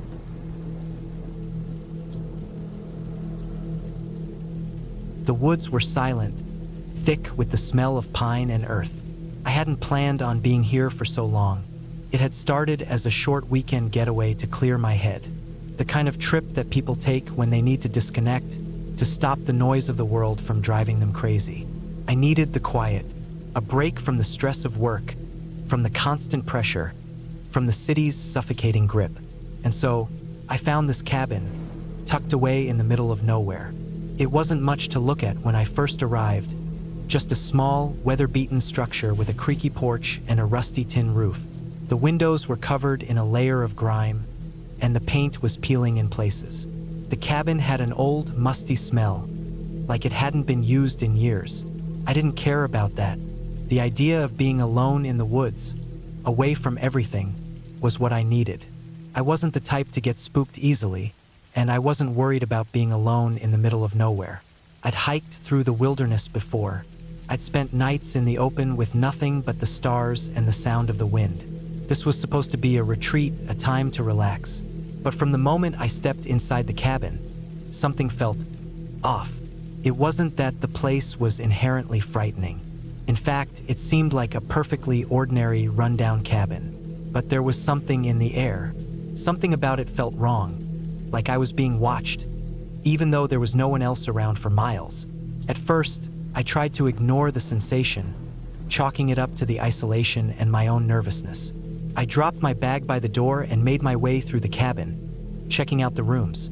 There was a small kitchen with a wood-burning stove, an old-fashioned sink, and shelves cluttered with mismatched mugs and plates. The living room had a faded, threadbare couch, a coffee table, and a stone fireplace that looked like it hadn't been used in decades. Upstairs, there were 2 bedrooms. One of them had a small double bed with a quilt that looked like it hadn't been touched in years. The other room, however, was different. It wasn't the furniture or the lack of decorations that bothered me. It was the smell. A faint, musty odor clung to the room, stronger than the rest of the cabin. It was the kind of smell you get in places that haven't been aired out for years. I opened the window, hoping the fresh air would help. But no matter how many times I tried, the smell didn't go away. I shrugged it off.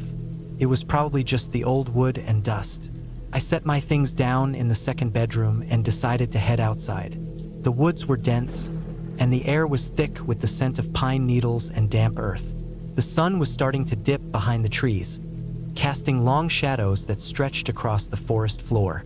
I spent the next few hours hiking through the woods, enjoying the peaceful silence. But as the sun began to set, I started to feel that odd sensation again, that feeling of being watched.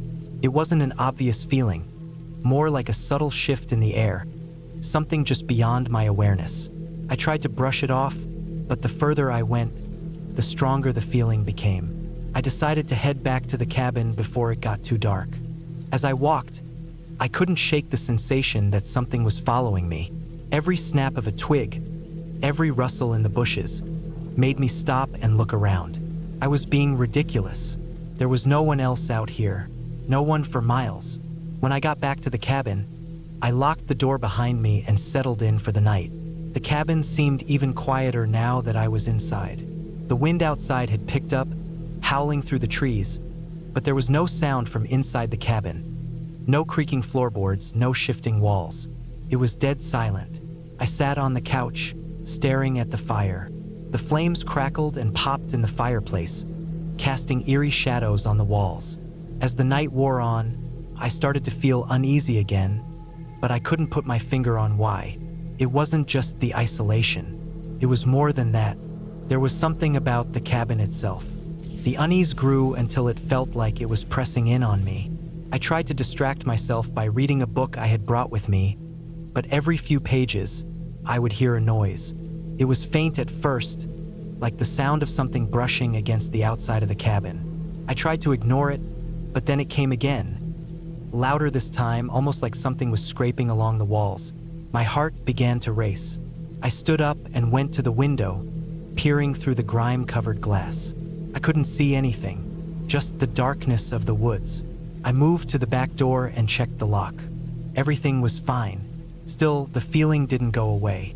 I decided to go upstairs and lie down. Maybe I just needed some sleep, but even as I lay there in the dark, I couldn't shake the feeling that something was out there, something waiting. The wind howled outside, and the trees creaked and groaned as they swayed in the storm. Every now and then, I could hear the scrape again, louder now, more insistent, as if something was trying to get in. I got up and grabbed a flashlight, cautiously making my way downstairs. I was starting to feel downright paranoid, but I couldn't help it. The sound had been there and it was unsettling. I shone the flashlight around the cabin, checking every corner, every nook. Nothing. But then, as I reached the back door, I noticed something strange. The lock was undone. I was sure I had locked it before I went upstairs. I checked it again. The bolt had been slid back as if someone or something had been inside. Panic surged through me. My heart pounded in my chest, and I immediately started looking for a weapon, anything I could use to defend myself. There was nothing. The kitchen was bare, with only a rusty old knife in the drawer. I grabbed it, my hands shaking. I tried to calm myself, telling myself it was probably the wind or a raccoon or something else that had messed with the lock. But deep down, I knew something wasn't right. The air felt heavier now, suffocating even. I locked the door again and stood there, listening. The sounds from outside had stopped, leaving only the deafening silence of the cabin. I waited for hours, my nerves frayed and my eyes darting around the room. Couldn't sleep. Every creak, every shift in the wood made my heart race. But nothing happened. The night passed slowly, and eventually, I drifted off into a restless sleep, only to be jolted awake by a loud crash from downstairs. I sprang out of bed, heart racing, and grabbed the flashlight again. The house was dark and still, but the sound had been unmistakable. Something had fallen, or someone had knocked something over. I crept downstairs, every step heavy with fear. The flashlight's beam flickered as I moved through the cabin, the silence almost suffocating. I reached the living room, and the beam of light caught something strange. A small wooden chair that had been knocked over. There was no explanation for it. It hadn't been disturbed earlier. Then I heard it again. The scrape, louder this time, came from the walls. I was no longer questioning whether I was hearing things. It was real. Something was in the walls. I backed away slowly, my breath catching in my throat. I couldn't stay here. I had to leave. I grabbed my things as quickly as I could, but the door wouldn't open. The lock had jammed. Panic flooded my mind. I tried again, pulling the door with all my strength, but it wouldn't budge. The scraping sound came again, louder, closer, and then I saw it. A shadow passing across the window, followed by another, then another. I was trapped.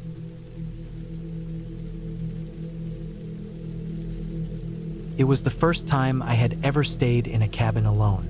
I had been invited up to the mountains by a few friends a few months back, but at the last minute, they had all backed out for one reason or another. I could have canceled the whole trip, but I decided to go anyway. I needed some peace and quiet, a break from the noise of the city. Maybe some time in nature would clear my head. The cabin was small, nestled deep in the woods far from any other buildings. The air was fresh, a mix of pine and wet earth, and the sky was an endless blue. The kind of place where you could walk outside and hear nothing but birds and wind rustling through the trees. The kind of place where no one would bother you. As soon as I arrived, I took a look around. The cabin itself was an old, wooden structure, with a wraparound porch that creaked under my weight as I stepped onto it.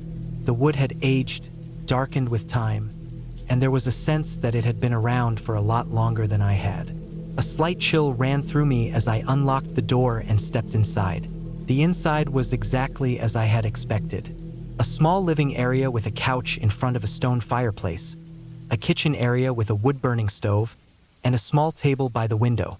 Upstairs, there was a loft bedroom with a window that looked out over the trees. There was a simple beauty to it, a rustic charm, the kind of place people rented for weekend getaways, or perhaps even to escape the world entirely. I took a deep breath, inhaling the scent of pine wood and old leather. Felt peaceful, welcoming even. The perfect spot to relax. There was no phone signal out here, no internet, no distractions. It was just me and the mountains, nothing else to think about except the moment. I decided to settle in, unpacking my bag and starting a fire in the stove. The fire crackled, the warm glow filling the room, and I took a seat by the hearth.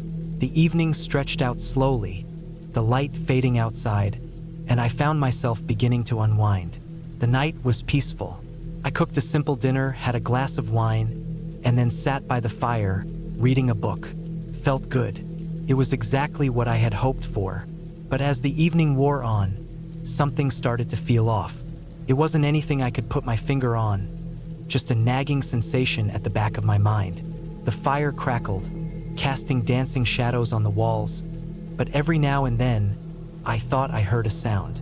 It was faint at first, a rustling, maybe, or a soft tapping, like something brushing against the cabin. I told myself it was just the wind. The place was old and it creaked a lot, but still, I couldn't shake the feeling that something was wrong. I decided to go upstairs and turn in for the night. The stairs creaked under my weight as I made my way to the bedroom. The bed was covered in an old quilt, the fabric faded but still warm-looking. I settled in, pulling the covers up to my chin. The night outside was cold, and I could hear the wind howling through the trees. It sounded almost like a howl, like an animal calling out, but that was ridiculous. There were no wolves in these parts. I lay there, staring up at the ceiling, trying to relax, but sleep wouldn't come. Every time I closed my eyes, I heard that tapping sound again. It was faint, but persistent. It seemed to come from the wall near the head of the bed. I tried to ignore it, telling myself it was just the house settling. But then the tapping grew louder. It wasn't just the wall anymore. It sounded like it was coming from somewhere else, from beneath the floorboards. I sat up, my heart beginning to race. I told myself it was nothing, just the cabin settling, the old wood reacting to the cold night. But the sound wouldn't stop. It was rhythmic now, like something scratching at the wood. My mind started racing, wondering what it could be. Mice? Rats? That would make sense, wouldn't it? But I'd never heard them make that noise before. I got out of bed, my feet cold against the wooden floor. I grabbed a flashlight from the bedside table and shone it down onto the floorboards, my hand trembling. The light danced across the old, creaky wood, but there was nothing there. No sign of anything moving. Still, the sound persisted. Tap, tap, tap. I moved closer to the wall, the beam of light flicking over the edges of the floorboards. I knelt down, my heart pounding in my chest. Maybe I was just being paranoid, but the sound was too regular to ignore. Suddenly, there was a loud creak from downstairs. My breath caught in my throat, and for a moment, I froze. The noise had come from below, from the living room. Someone was in the cabin. I stood up quickly, my flashlight beam darting around the room. I was sure I had locked the door when I arrived. I had checked it twice. No one could have gotten in, but the noise was real. I moved cautiously toward the stairs, keeping my flashlight in front of me. The beam cut through the darkness, casting long shadows along the walls. The stairs creaked under my weight as I descended slowly. My every step seemed to echo in the silence of the cabin. When I reached the bottom, I paused and listened. There was nothing now. No more tapping, no more strange sounds. Just the soft crackling of the fire. But I couldn't shake the feeling that something was wrong. I crept toward the living room, my heart hammering in my chest. I flicked on the light. The room looked normal. The fire was still going, the embers glowing softly in the hearth. The couch was undisturbed. Nothing seemed out of place. But then, as I moved toward the kitchen, I noticed something odd. The door to the back porch was slightly ajar. It hadn't been like that when I arrived. I was sure of it. The door had been closed and locked. I had checked it. My breath quickened as I moved toward it, my mind racing with possibilities. Could someone have gotten in? Could someone still be out there? I pushed the door open cautiously, stepping out onto the porch. The air was cold, and the wind was biting. I could see nothing but darkness, the trees swaying in the distance. No sign of movement. I stood there for a moment, listening, but there was nothing. Just the wind, the rustling of the trees. Maybe I was imagining things. Maybe I was just exhausted from the long drive, the silence of the cabin playing tricks on me. I shut the door and locked it again, moving back inside. The cabin felt even colder now, and my nerves were on edge. I decided to double-check everything, every window, every door. I checked them all just to be sure. Everything was locked tight, but still that feeling of unease lingered. It gnawed at me, refusing to let go. I spent the rest of the night pacing between the living room and the stairs, jumping at every sound, every creak of the floorboards, every rustle of the wind outside. But nothing happened. The rest of the night passed in a strange, uneasy quiet.